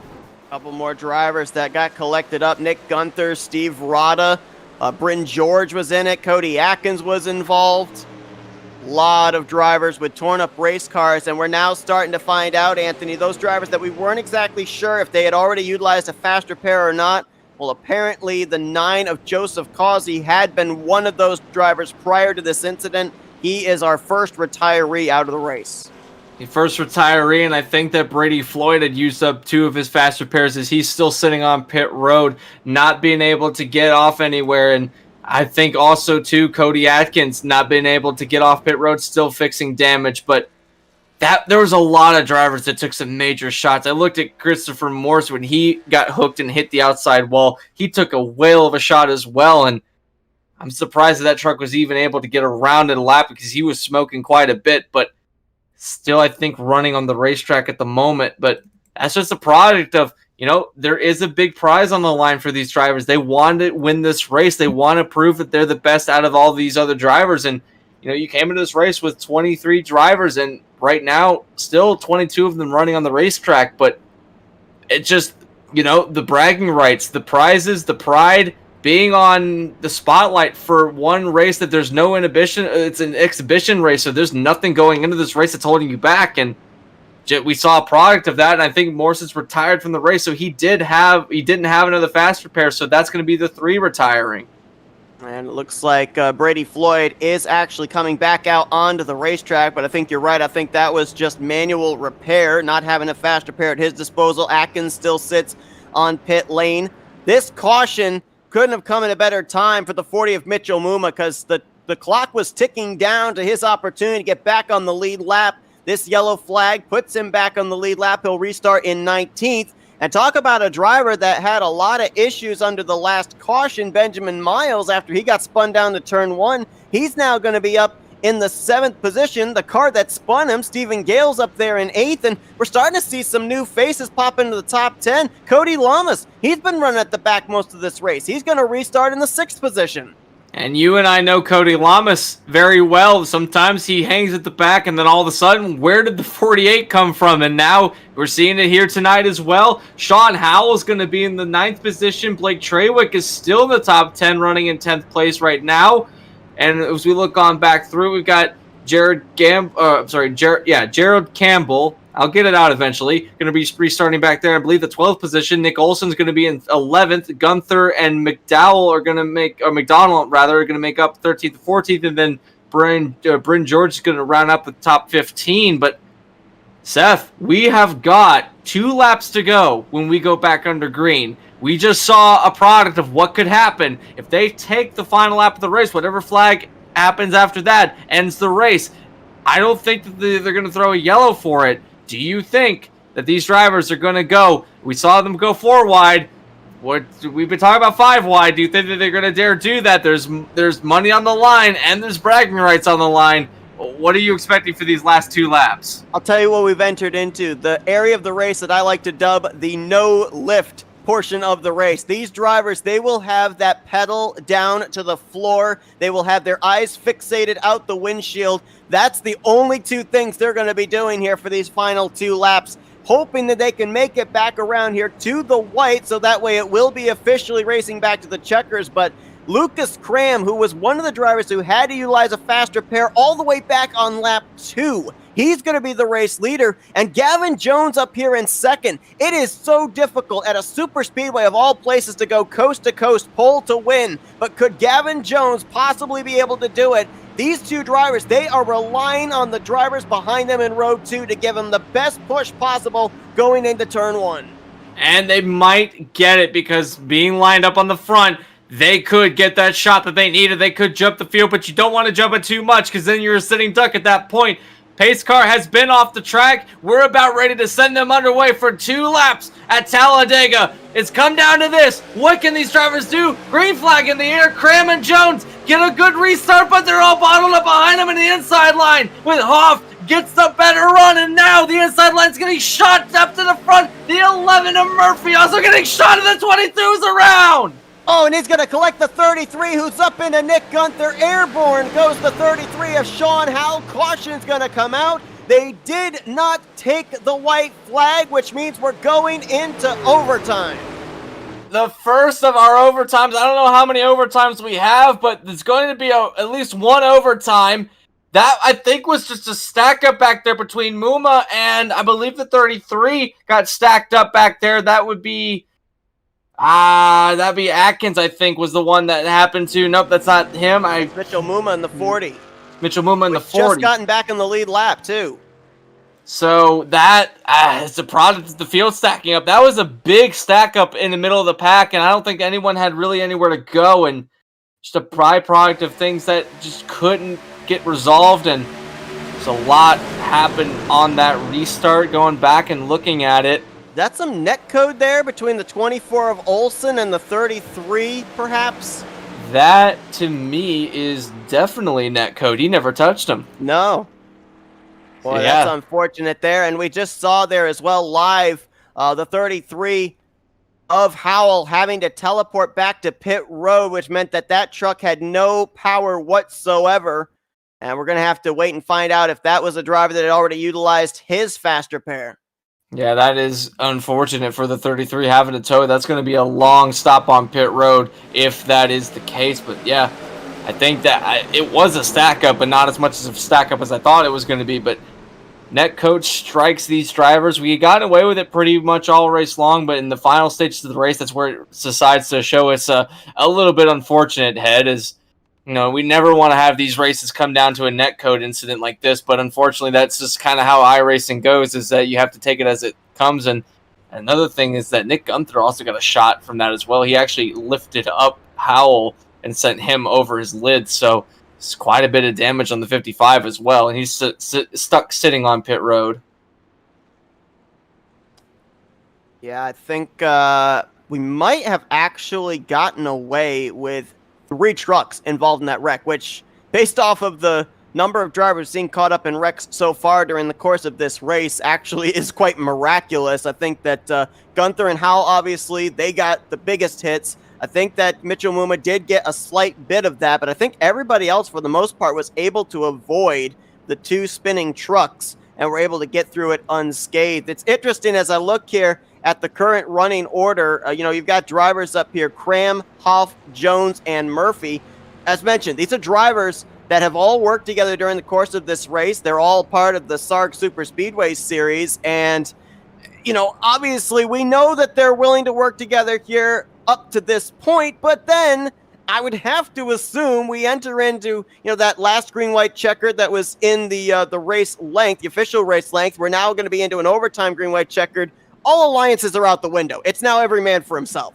Absolutely. If you had an alliance earlier in the race, we see this in super speedway racing all the time, where you use a driver to help you get to the front of the field, but as soon as it's crunch time and as soon as the big money's on the line, it's all game on for everybody. So knowing that these drivers have been racing the way that they have been, I would dare say that it's going to be a little bit more fireworks, because we do talk about how there's no implications in this race as far as points and all that goes, but if you are in a league with another driver that you have to race with later on, this is going to carry over to the league as well. So all these drivers that have to race with each other on a weekly basis, they're going to be remembering this race, and they're going to be remembering how they were treated in the final laps of this race. And they'll be like, oh, well, you did this to me, so I'm not going to play so nicely with you when we head to our next league race. So it's a really big teeter-totter of balancing, what do I do? How do I get through there without really making a driver mad going into another league race where they could really damage your championship run? And we always say that races are all these these special events, they always have an inhibition, but do they really? Because in the grand scheme of things, people remember things. As they say, race drivers have the memories of elephants. As we're waiting for the lights to go out here on the pace car so that we'll be able to get them ready to go back green for what will be our first attempt at a green-white checkered.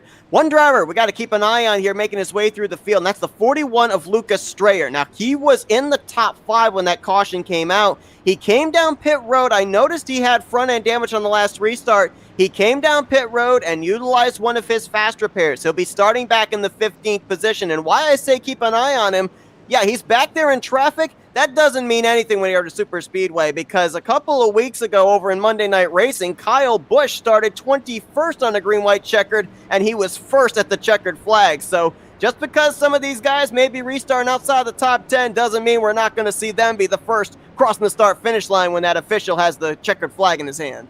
Man, that is probably with the adage of the double yellow line rule being in play. We don't have that, so you can use the entire racing surface. Wherever you have a run, you take it there, and we're going to see some drivers. I would dare say some of these drivers might fan out all the way down to the inside retaining wall on the back straightaway if it means getting that advantage, but it's going to be an intense last couple of laps. Our first attempt at a 2-lap shootout, first attempt at overtime for these drivers. Cram's going to have the lead. He did a major switch on Hoff some point before the caution came out. So, or I'm sorry, not this most recent one, but the one before that. And he is now going to be in the lead of the race, doing very well. Gavin Jones, Brett Murphy, and Benjamin Miles going to make up the top 5. Benjamin Miles, that's an amazing run, and I think you mentioned it, but it's incredible to see him up in the top 5 given how his night's gone. But Seth, we're going to play some commentator curse now. Who do you got based on all these drivers? Who is your pick to win this race out of everything that's happened so far? I know what mine is, but I want to hear what yours is. Oh man, I mean, I'm just gonna go back to what I said. The guys that race over in Sarg, they every single week race at the super speedways, and so one of these guys up inside of the top four, I think, are certainly the ones to watch. I'm gonna say here on this green white checkered, you want to be that race leader. I'm gonna go with the 44 of Lucas Cram. I think that he's gonna do a lot more mirror driving than he is anything else. I think that he was pretty good there on that last restart. I think he'll be able to hold him off here on this green white checkered. Yeah, I'm going to go with the dark horse. I'm going to go with Blake Traywick. We have seen him stay in the top 10 since about the midway point of the race, never left it, kept his nose clean. I think that 56 might have something for the lead of this race if he can get a good enough run going, but we're about to find out. Green flag in the air. First attempt at a overtime run, and it looks like the 44 is going to get a good run on the inside, going to bring Jones with him. I had the opportunity to be able to sub for a Stark broadcast, and he picked Blake Traywick. He was 8th coming off turn 4 at Daytona, come to the checkers, cross the line with a win, so not a bad pick. Some of these guys in the mid-pack could have that same scenario as up front. It's going to be Cram. He's going to edge ahead with the help from Gavin Jones on the inside, but here comes that outside line. Hoff draws dead even heading to turn 3. And these drivers are going to continue to have the run. We've seen that the middle line has got the run that they need through these turns.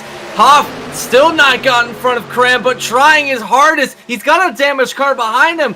That being the 11 of Murphy's got some rear end damage just ever so slightly on the back end, so that might be hurting his progress, but you wouldn't know it by the way he's driving. They're coming down to receive the white flag. They're still going straight, and there's an incident in the front straightaway, and there's a car flipping in the air. That's the 11 as the yellow flag came out. We're going to have another attempt at a green-white checker. Nick Olson was involved in that. You talked about Brent Murphy up and into the air. Caution comes out. They were about maybe 50 feet at most from hitting the start-finish line, but the caution came out prior to the race leader hitting the line. We're going to do it one more time. Robbie Lyons in the 97, I think, got a piece. There was another car smoking down on the apron. I'm not sure if that might have possibly been the 41 of Lucas Strayer. It was. Cody Lamas is also on pit road, and the 48 collected up in this one. Crazy action there in the tri-oval. Another big wreck, and it looks like Nick Olson's fast repairs have run out as he has taken his truck to the garage. Tough break for the 24 of Olson. He was involved in quite a bit throughout this race, so it wouldn't surprise me that those are out. Cody Lamas has retired from the race as well officially, so a lot of these drivers that we're running at the front of the field, and we might have seen them have a late race charge towards the front, it's gonna be taken away from them in the latest stage of the race. And I think this is another incident of netcode. I don't think that Miles ever touched the 11 as I'm looking at it now. Yeah, they were racing close, so certainly the opportunity for netcode to come into play. And you can't see it with this camera angle, but I was looking at the 11 on the back straightaway of Brent Murphy. The suspension on that truck is gone. I mean, that truck is skewed to the right coming down the straightaways, so no doubt that's extensive repairs that are going to have to go on there. To your point, we're going to take an aerial view and see if indeed there was any contact or if indeed that was another netcode generated caution. The way that they were racing very close, there was contact between the 24 and the 33. That much is for sure. Olson and I'll get the name out eventually, but yeah, the 33 got involved as well, and then that set Murphy up into the outside wall after. I believe that maybe iRacing just didn't know what to do at that point, and he almost saved it, did Murphy. He had it going back the right direction, and then it snapped to the right on him, and that was a hard hit to the outside wall. The thing that we hear all the time at Talladega is that the tri-oval, when your truck, or in this case, when your truck gets out of shape, it's the toughest place to be able to gather it back up because it's where the truck is at its most lightest. These trucks are built for the straightaways and they're built for the turns. They're not really built for a combination of both. And so you don't really have the camber to be able to lean on the low banking through the tri-oval. So any contact that takes place, the truck just gets really light. Yeah, and that is a big issue that happened with the 11. That's why he snapped so hard, so violently. And we've seen a lot of drivers that are able to save stuff like that earlier in the race. I think that the 24 was one of those drivers that did that. But that was a hard shot into the outside wall. And I'm surprised that he was able to drive away from this incident. given how hard that shot to the outside wall was. Now, I don't think he's got any fast repairs available for him to use. I think he did, actually. He's back on the racetrack with a clean truck, so Brett Murphy is going to be back up to speed. Yes, he is. So it looks like he is going to remain on the lead lap as well. Going to be restarting back in the 12th position. A couple other drivers that got bits and pieces of that wreck that had to come down pit road, and looks like they're out of fast repairs. The 16 of Ben McDonald, the 93 of Jovan Anderson. They've been sitting on pit road for over a minute and a half right now. Lucas Strayer, who we saw smoking, leaving the scene of the accident, he's on pit road along with the 97 of Robbie Lyons. They are getting manual repairs done. Nick Gunther in the 55, I was going to bring this up last restart, but forgot to. He's actually been on pit road since the last caution, over 10 minutes on pit road trying to get that thing repaired. The 33 of Sean Howell is back out there, but he is currently 2 laps down, and he spent about 4 3/4 minutes on pit road, so that truck obviously not up to speed. It looks like when all is said and done here, Anthony, we're more than likely going to have maybe 12 drivers, including that 11 we just saw, that are going to be up to speed, possibly in the conversation for this race win. Yeah, there's a lot of trucks back there that have got some form of damage on it, and I think, yeah, like you said, it's going to be a battle between mostly the top 8 is what I'm looking at this point in time, but it's whittled down to this. We started with 23 drivers on the to take the start of the race. A few drivers have retired from the race. Some drivers are basically retired from the race, and typically this happens at Talladega in the late stages of the race. We see this happen a bunch where they get racy towards the end of the run, and when everything's on the line, that's when you have to go, and we see a lot of damaged cars at the end of it, and I wouldn't be surprised if there's some hurt feelings at the end of this race as well, given that how some of these incidents have gone. Some of them could have been ever so slightly avoided, but again, that's just Talladega. You got close racing, you got a lot of stuff on the line.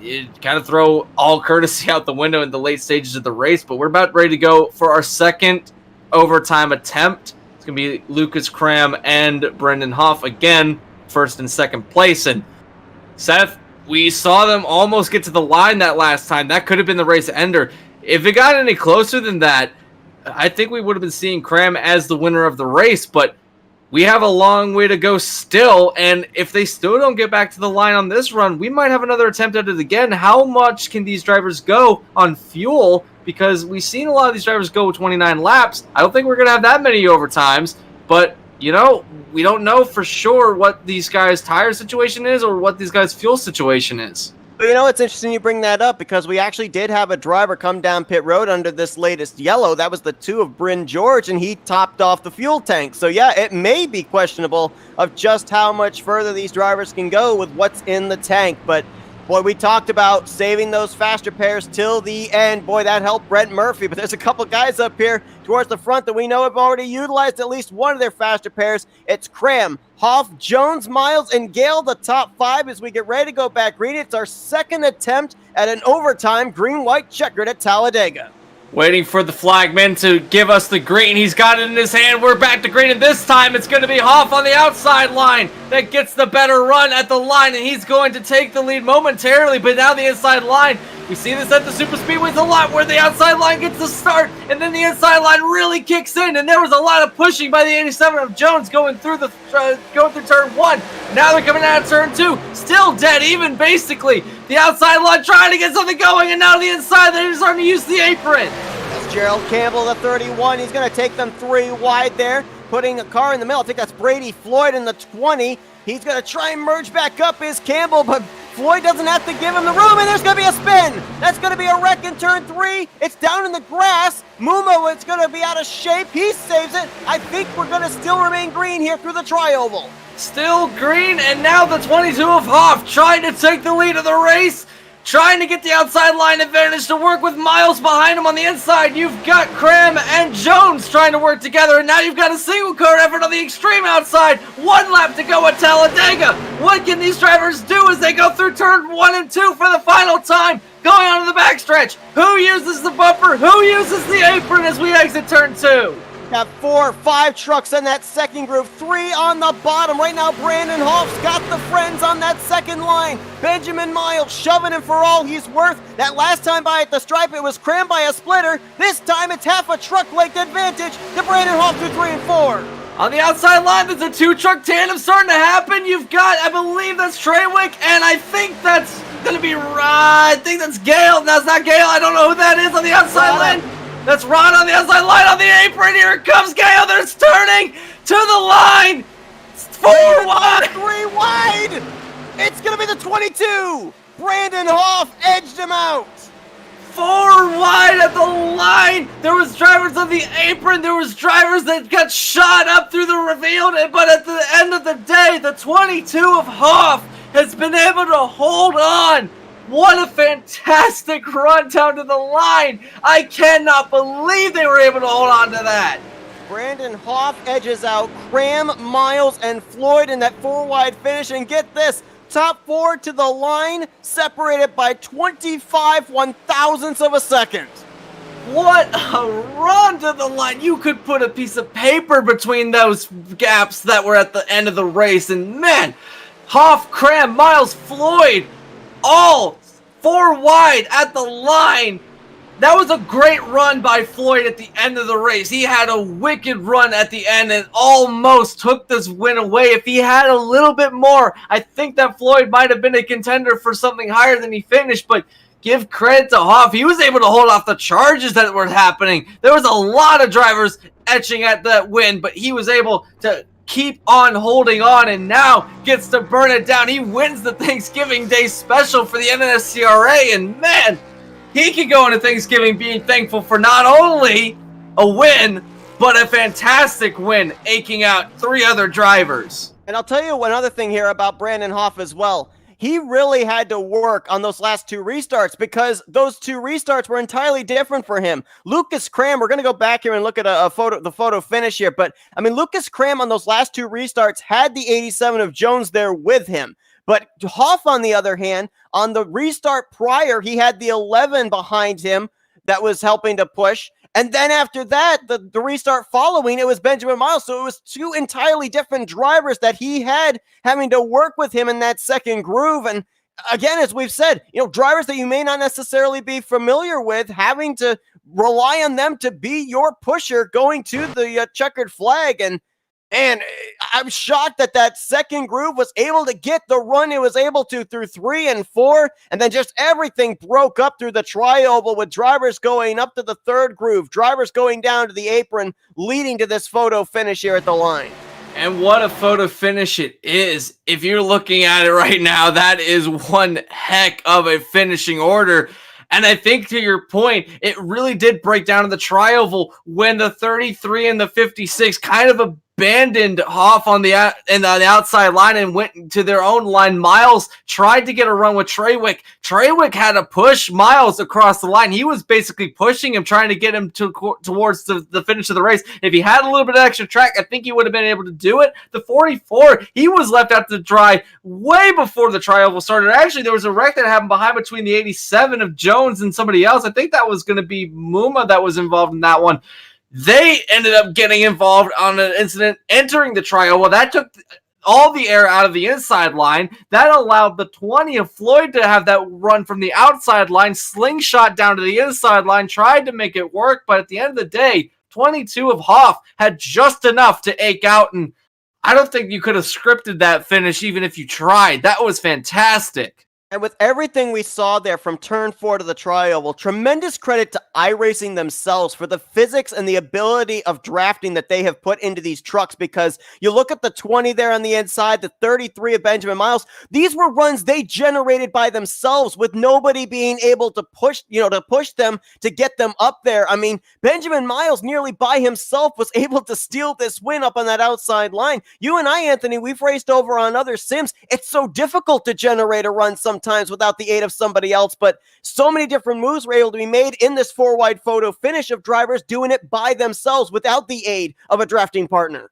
Yeah, there was so much that they had to get done right in order to make these runs work. And yeah, to your point, we have raced in a number of different sims that have ovals that have this kind of physics behind it, but nothing quite like what we saw here tonight, where the trucks, again, have that ability to really get a run onto somebody. And we see it more in the trucks than we do in the cars that race at these tracks, is that the trucks have that much more straight line speed at these restrictor plate tracks. They're able to get that run even if you're by yourself. And we saw it pay out in dividends for some of these drivers tonight. And whew, I'm out of breath after that one. That was incredible.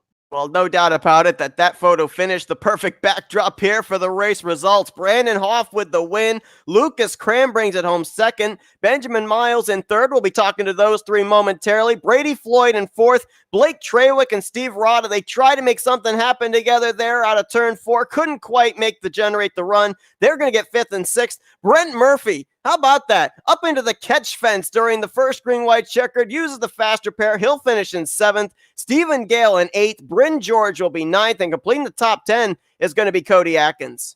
That's a fantastic top 10. We look down through drivers who are 11th on down. You've got Mitchell Muma, Jovan Anderson, Gavin Jones, who got spun around going through the tri-oval on the last lap of the race, ended up finishing down in 13th. Ben McDonnell, Robbie Lyons. These are all drivers that were running at the front of the field earlier in the race, but then had instances happen to them throughout the entire race and couldn't quite get back up going.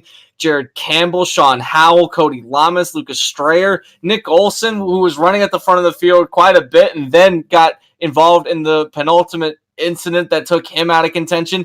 Gunther Morse, who had been running up at the front all night long, finishes the day in 22nd. And then Joseph Causey, the last driver to be out in this race, he went out very early, only completed a handful of laps, and was able to be at the very end of this grid. And man, Seth, if you look down through there's a lot of heartbreaks tonight, as some of these drivers had promised that they were going to be up at the front towards the end, but then due to using faster pairs too early, ended up being at the back without any way to recover from it. But some drivers were able to hold on and able to eke out this win and able to eke out this top 10. There's a number of drivers here that had to use faster pairs in order to get there.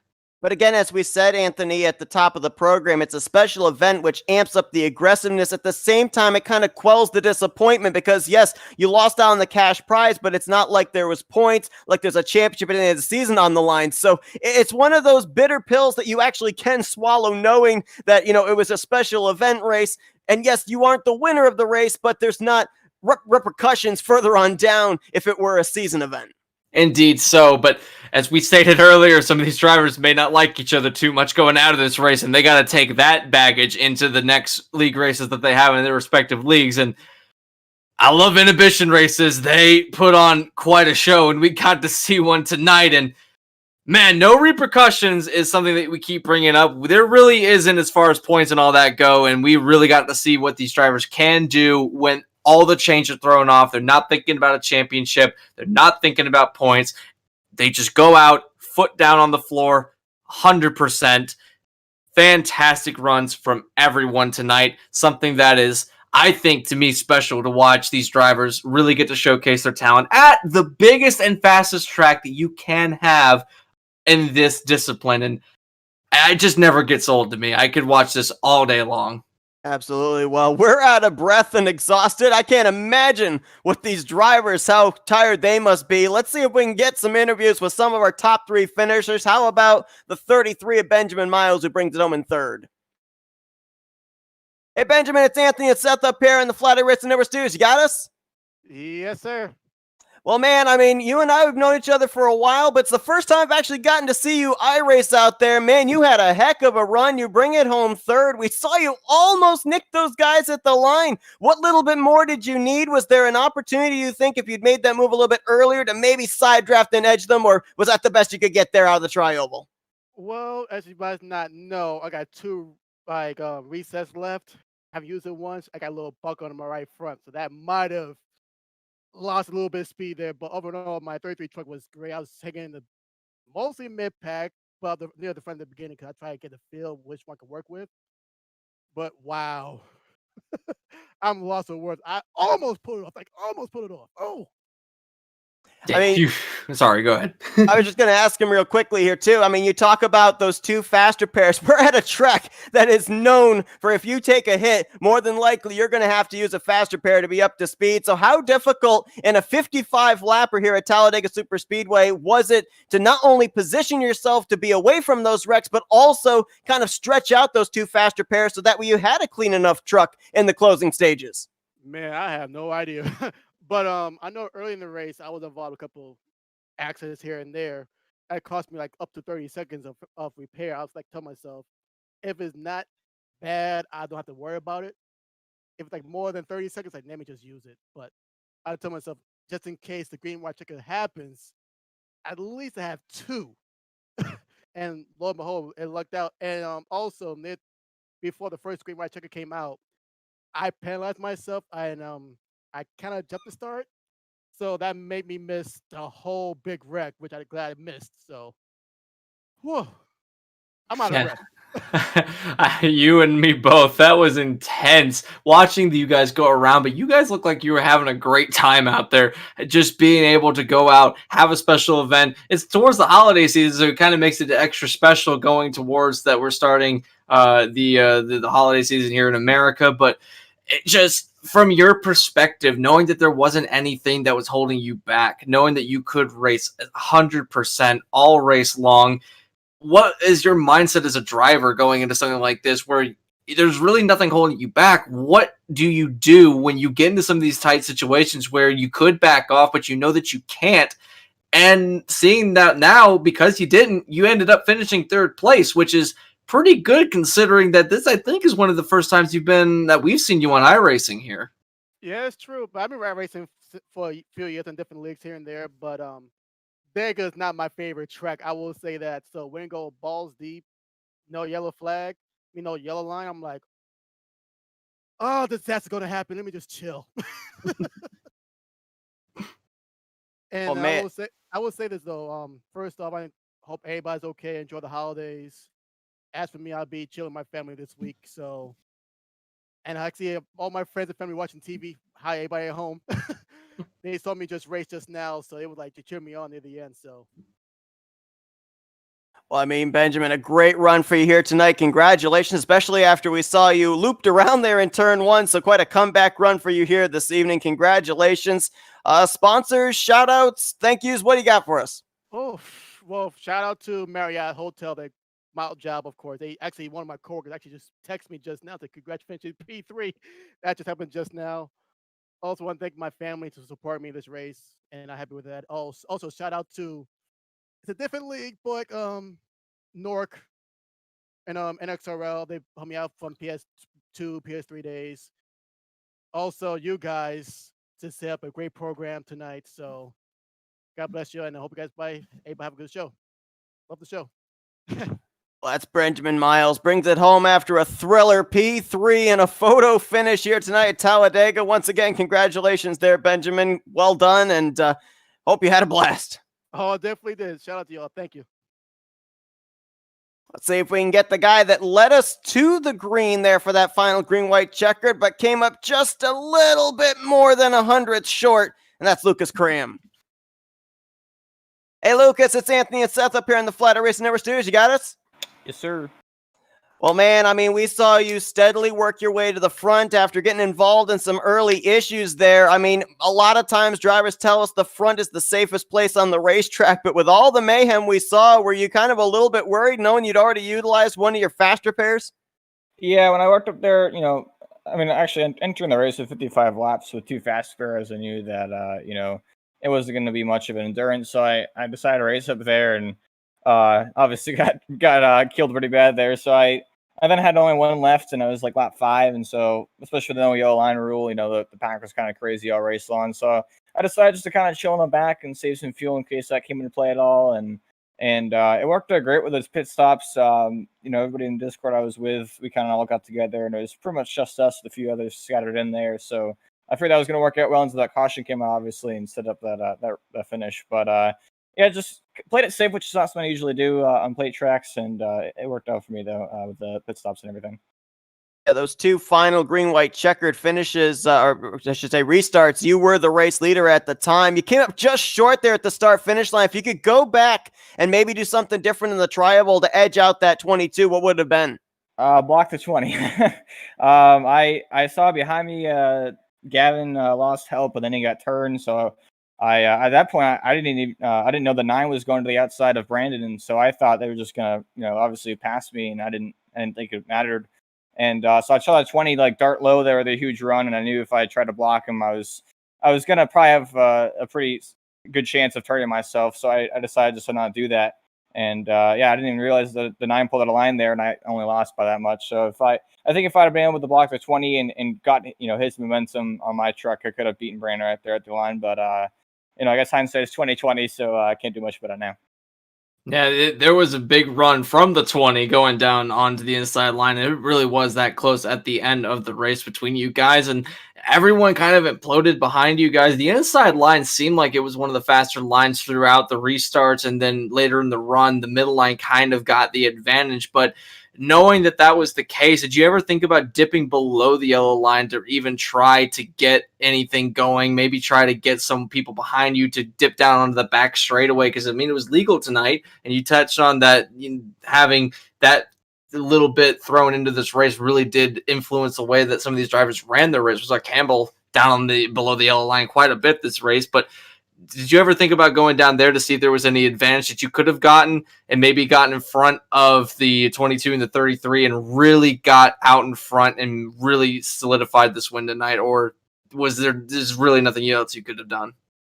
No, I mean, if I was behind somebody in the bottom, then in that case, that would have worked out for me, or maybe I could have gotten around the guy that was in front of me. But being the leader, I mean, the apron, while it's banked here at Talladega, it's not as banked as the bottom lane the actual racetrack is. So it'll just it would scrub speed off, and it wouldn't really gain you much as far as like cutting the corner and cutting the radius. So I mean, at the finish there, I wish I had obviously gone down the apron in front of the 20 and gotten his run hopefully, and maybe gotten around the around Brandon there at the end. But I mean, otherwise it's kind of just ride the bottom lane like a normal race and just try to get the run. Well, Lucas, I mean, so close to being able to pick up this victory here tonight. But, man, once you got to the front, it seemed like it was really difficult for drivers to pass you. You had maybe one of the strongest trucks of the evening. Congratulations on that. Shout out sponsors, thank yous. What do you got for us tonight? Yeah, huge shout out to of course you guys and Michael, everybody that put the race on. It was definitely a pretty cool and fun event. I know our Super Speedway League we run every Wednesday nights on your guys' broadcasts, so it was cool to have kind of something similar there with the trucks at Talladega like we ran last Wednesday. So especially I think about half the field, if not more, were guys that are in the league. So it was definitely cool to have that extra kind of bit of a race. It was just kind of a fun short event. And it was obviously really fun. Huge shout out to everybody that was in Discord with us, and we were trying to work together the best we could there. And huge shout out to Grit Marketing and Grit Motorsports, all of those guys that are part of the team Kyle Dagger. And they help a lot of people out in real life side with trying to get people in real life racing. So go check them out there at gritmotorsports.com. And otherwise, I believe that's it. Lucas Cram brings his own P2 here tonight in the NNSCRA iRacing Thanksgiving Challenge. Congratulations there, Lucas. And, again, best of luck to you on Wednesday nights, as you alluded to, but great performance here tonight for you. Thank you, guys. I appreciate it. And down to victory lane we go, where Brandon Hoff is standing by. Hey, Brandon, it's Anthony and Seth up here in the Flatout Racing Network studios. You got us? Yes, sir. I'm clear. Well, I'll tell you, our adrenaline was at an all-time high there on that final green-white checkered. I can only imagine what yours was. I mean, you started on that outside line of the front row there for that final green-white checkered to the finish. Did it play out the way you expected, or was there something maybe a little bit different that happened there? I mean, how do you strategize for a track like this, knowing as well as we found out that the yellow line rule was not in effect? Yeah, that's I knew the guys around me weren't going to use that below the yellow line thing and take it to their advantage. But it's tough because I had two guys I've been working with and know really well in the race right around me with Lucas and Gavin, and everybody else was kind of trapped mid-pack and back. So it's kind of tough. I was just kind of hoping Benjamin was going to push me, and I was going to hopefully get enough of a run to either clear Lucas or edge him coming to the line. But that was a it was a pretty good job of pushing Benjamin did on the last lap. I was kind of just hoping to hang on the outside as best I could. Really didn't have a plan, just was going to hopefully stay there and get the push and get the help from behind. It's really tough on these tracks, and especially with the way the rules were, like you said, with the no yellow line rule and people can go below there. I knew Gavin wasn't going to do it, and I don't even think Steve behind him was going to do it either. But I didn't look at the last lap wreck yet or what happened, but I knew if Lucas had Gavin behind him all the way, I think he was going to get it. But either way, it was a stressful but fun race overall. I had a lot of fun and enjoyed it. You talked about the fact a lot of drivers in the field that you've raced with on a weekly basis, but at the same time, there's drivers that you haven't raced with at all. I mean, how difficult was it in a race like this, especially knowing that as a special event, drivers are going to be racing maybe a little bit more aggressive than they would in a normal league race where there's points and a championship on the line? How easy or difficult is it to kind of get used to other drivers' racing styles that you haven't been around before? Yeah, for me, I mean, I've been on iRacing now for almost 10 years, so it's kind of, I've been used to it, like having a lot of different faces around me. But at the same time, it's still, each time you race with a new group, not really new group, but a couple of new faces, it still, takes a little bit of time to get used to them. And the fact that I only had 55 laps really to get used to these guys, it's kind of tough. But I learned, as I went, what these guys' tendencies were. It's kind of easy to, not really easy, but, I feel like for myself, I have a knack of figuring out what drivers will do and how aggressive they are right off the bat in the first 10-15 laps. So for that, it wasn't really a problem for me. The biggest problem was trying to, get with the guys I know and, try to help them towards the front and try to get myself positioned up there through all the strategy and, choosing the right line, avoiding all the carnage. That extra faster pair also helped a lot tonight with the two faster pairs. Kind of allowed all of us, I think, to be more aggressive. And I think, even though the race kind of started out a little bit rough in the first 20, we saw as we had the green flag stops, it kind of calmed down a little bit until we had that one wreck at the back that caused the caution with 10 to go.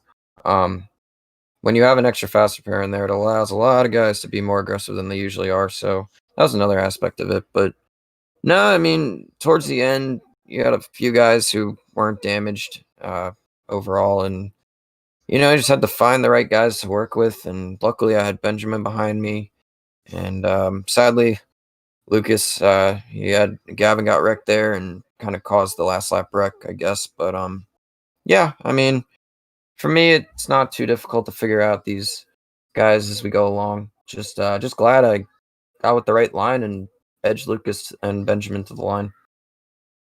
Well, I think you've put me in a interesting position as you hit every single point that I had drawn out, and I didn't even have to ask you. So, Well, that's good. a veteran at winning races, as he knows exactly what to say before it's asked. That's a true veteran right there. I will ask you this though, because you've won this race, you do have some bragging rights at the end of this race now, because it is an inhibition race. There's nothing really tying you down to this race. We mentioned it all night that there's no real repercussions at the end of this race. Now you can basically have bragging rights. You won the NNSCRA Thanksgiving Challenge. Does that sit well with you? And knowing that I do have this other question to append onto the back end of that question, is there any bad blood that might be going out of this race into the leagues that you race in? Because that's something that I brought up earlier, which it is an inhibition race, but that doesn't mean that if you have drivers that race here, they're also racing with you later. How the relationship's looking out between you, those drivers going into the next league races you have? I really don't think any bad blood will carry over, to be honest. I mean, we all get along pretty well. I think, honestly, the guys I always race with we had about half that race, half the guys in there. We all get along really, really well all the time. Obviously, in the league, if somebody's mad, it'll last for a little bit. But, usually it passes over after, a half hour or so after the fact. But, no, there won't be any bad blood, and nobody will be mad at each other. I mean, we had a couple guys get a little riled up throughout the race, but it's a fun race. Again, there's really only bragging rights, no points, no nothing. It's kind of, for me, I like racing these races a lot where there's no points, no anything, just, bragging rights, and, if there's any, value, monetary value or anything like that. That's also a fun way to race for me. But no, it's fun. Like I said, I get along with all those guys over there. We've been racing for a long time. We know each other's tendencies. We know how, we are. We were working well together, like I said, throughout the race. So no, it's good. We're all good over there. Nothing will carry over when we have another, week and a half break in our league that we do. So if anything, somebody will be mad for maybe tonight, but that'll be it, if that. Well, Brandon, congratulations on winning tonight's special event here at Talladega. As stated, bragging rights as well as a cash money prize on the line as well. Congratulations on that. We're now going to turn the microphone over and let you do some shout-outs. Yeah, I'd like to thank Gritty Sports most of all, owner Kyle Dagger, my teammates Nick Olson, Robbie Lyons, Lucas Cram, Timmy Pacioli, all those guys over there, Elliot Henderson, everybody over there. We're a team building to make pro next year. We're gonna make a run at Road to Pro coming up in March or April, so we'll hopefully be good there. I'd like to thank everybody I worked with tonight, all my friends over there. I'm not gonna name all of them, but I'm gonna try to get to who I can get to. Lucas, Gavin, Mitch, Nick, Robbie, Sean, Lucas Strayer, Steve. I think I said all of them. Brett. Everybody over there, like I said, we all get along. We all worked well together tonight. Sucks that some of us got wrecked. Fortunate, me and Lucas were able to finish 1-2 there. And you guys put on the broadcast. Really good job, as always. And, I would like to wish everybody a happy Thanksgiving coming up this week. I know we got a little bit of a break. Looking forward to it. I appreciate all the congrats, and, keep at it. Well, that's Brandon Hoff. He is the 2020 NNSCRA iRacing Thanksgiving Challenge winner. Once again, congratulations there on a crazy photo finish on that last green white checker, Brandon. Well deserved. And again, as well, enjoy your Thanksgiving. All right. Thank you. You guys as well. And we're going to be doing one final interview here. This event here tonight was put on by our fellow FRN broadcaster, Michael Norman. So we're going to be getting him up here and get some of his final thoughts as he was race control for tonight's special event. Hey, Michael, it's Anthony and Seth up here in the Flatout Racing Network studios. You got us? I sure do. Well, man, I mean, we know the drivers had a blast. We had a blast up here in the booth. You were out there doing the race control, calling the cautions, watching the racing go down. I mean, what was going through your mind watching the action here tonight? Honestly, these guys surprised even me.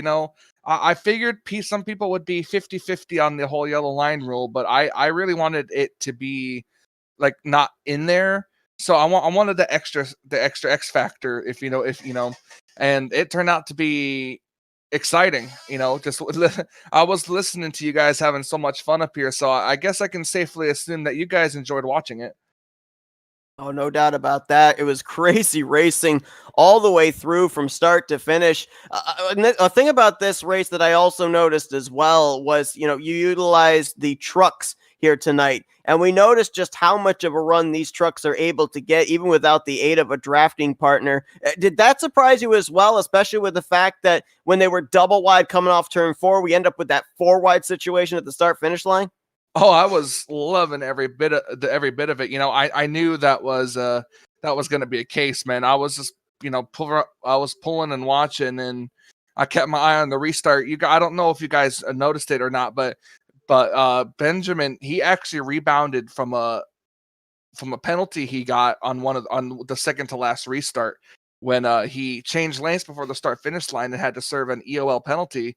And luckily, then they all wrecked, and then he was able to get back up there, and he finished 3rd place because of it. But I'm very proud of the turnout I got tonight. I'm very proud that they put on a heck of a show for you guys, and it was just absolutely fun to watch. It was a very intense race from top to bottom, and I gotta say that double yellow line rule being thrown out the window was a bit of a shock when we saw drivers using it. And because in practice and qualifying, we were like, wait a second, what's going on here? And then we got confirmation, and proved to be one of the biggest X factors in this race, like you said. And I think that was, personally, I think it was a good call. But at the end of the race now, all's been run out through. Everything's kind of come to a close. All the weeks of planning, everything. Now you've got a crowned winner of this race. What's your plans going forward now? Do you kind of hit that end of basically like a creation? This has been like your thing for the last however long you've been planning it, and now there's nothing left to plan. There's nothing more to do. Are you thinking about next year? Or are we going to see this reoccurring? Is this going to be a thing we're going to see in the future? And do you have any other special races that you might have planned? I'm not entirely sure about special races planned. This is usually my one a year type thing. I am thinking about doing something else. I'm still not 100% sure. It really depends on funds, because I don't make any of the drivers pay for anything. Everything will usually come out of pocket, because I don't think that's fair for them to have to pay to get something, especially if they're not able to get finish in the highest spot to get the spoils. But that will depend. And as for tonight, this is definitely returning next year. This is the first time I ran it on iRacing. Last time I ran the Thanksgiving special event, it was on NR 2003, and so this time on iRacing, it was a heck of a turnout. I'm so glad, and it was so much fun. And honestly, you guys are out of breath up here. I'm out of breath just watching it. And Seth, I got a question for you. Do you think that this topped GeForce Daytona 87 series in terms of excitement? I don't know. It's definitely close. I mean, you guys weren't slideways going into the corners, at least here, as they were in G-Force. But no doubt about it, probably one of the more exciting Talladega races I've called. Now, I'll say this on a personal note for no reason whatsoever, but I think you should bring the 2021 Thanksgiving event back to NR 2003 because, no reason. Anyway, but man, I mean, a great event here that you put tonight, Michael. As you said, a great turnout, a lot of familiar faces that we've seen from leagues we broadcasted over this 2020 season. So really cool to be able to see the intermingling of different drivers from different leagues as well. Kind of a cornucopia, to play on a Thanksgiving word there, of different drivers. But man, a job well done organizing this thing. A heck of a finish here tonight for this special event. We're going to let you do some shout outs now, Michael. I just want to shout out everybody who showed up, man, from Sarg to GeForce Sim Racing. You guys are the best. I really appreciate you guys coming out and racing. It was a little less than what was signed up, but honestly, I'm happy nonetheless that everybody that they showed up to have fun. Last minute people showed up. You guys are awesome, and I'm so glad you guys put on a good show. I didn't really have to do much adminning other than that one caution call from the spin, and the one black flag call I had to call for a restart. They did pretty good. The reason for the no competition caution was because roughly about the third caution in, everyone kind of came to consensus and said that we didn't really need a halfway break. So I went with the consensus because this was obviously for the drivers. So that was the reason why I didn't throw that competition caution. They all said they didn't need it, so I just let them run it to the end. And some of them made it, some of them didn't, unfortunately. But that's just Talladega for you. Well, that's Michael Norman. He was the admin here tonight for this race. We look forward to seeing you get back into the FRM booth here, Michael. But, congratulations on a job well done, not only organizing, but executing this race here tonight. And thank you for giving us the opportunity to be able to call this. Absolutely. It was fun. And happy Thanksgiving, guys. And it's a little early, I know, but, never too early to say happy Thanksgiving. Absolutely. So that's Michael Norman. He was the person that organized this whole thing here tonight. And I mean, Anthony, again, we give us a little bit of chance here now after these interviews. Let somebody else do the talking, catch our breath. But I mean, takeaways from this race, it was a special event. We knew that it was going to be chaotic. We knew that with the fact that it was a shorter Talladega race as well, 55 laps and 2 faster pairs in the bank, that these drivers, they were going to be racing a lot more aggressively than they would under a normal circumstance race. Absolutely, and because that they had everything to gain and nothing to lose, it was going to ramp up even more. We see this happen a lot throughout special events where it just, if you have anything that you need to get out, you get it out in the special race, and that way you can go into your next league race with a little bit more of a clearer mind. And tonight did not disappoint whatsoever. It was simply one of the best performances we've seen some of these drivers put on. For the most part, it was clean. We saw Netcode be the culprit of a few incidents that happened tonight, but that just happens with the way that iRacing operates, and really can't avoid it. They were able to make 3 and 4 wide racing work a number of times, and it was something special to watch them every time that they were able to do it. And it just good racing going into this holiday week for everyone in the United States. And I can't wait to see some of these races happen again. It's gotten me re-energized for the SARG League. It's gotten me re-energized for all these other leagues that are pretty heavily super speedway based. Absolutely. I mean, definitely based off what we saw tonight, certainly hoping this is going to be a mainstay for the upcoming Thanksgivings, in the upcoming years here. And I mean, what more can you ask for? A 4-wide photo finish to cap off this evening's festivities there, and Brandon Hoff, the one burning it down and taking the checkered flag here this evening. We appreciate everybody that joined in here tonight to watch this broadcast. Hopefully you enjoyed it just as much as we enjoyed bringing it to you. And Anthony, I know it's a little bit early, but happy Thanksgiving to you, and appreciate you joining me in the booth here tonight. Well, thanks, Seth. It was when they told me I got to do this, I was like, "Oh, okay, cool." I like doing these one-off races because they're just so fun to do. And thank you again for having me here, to all the FRN powers that be, and thank you for putting up with me for this long. And have a happy Thanksgiving this upcoming Thursday for us. Yeah, and we wish everybody else a happy Thanksgiving as well. Hope that you guys have some great times with friends and family. But that's going to do it with our coverage here tonight from Talladega. Your 2020 NNSCRA iRacing Thanksgiving Challenge winner is Brandon Hoff. For Anthony McCurry, I'm Seth Cole. Thanks for tuning in here tonight to another broadcast brought to you courtesy of the Flatout Racing Network.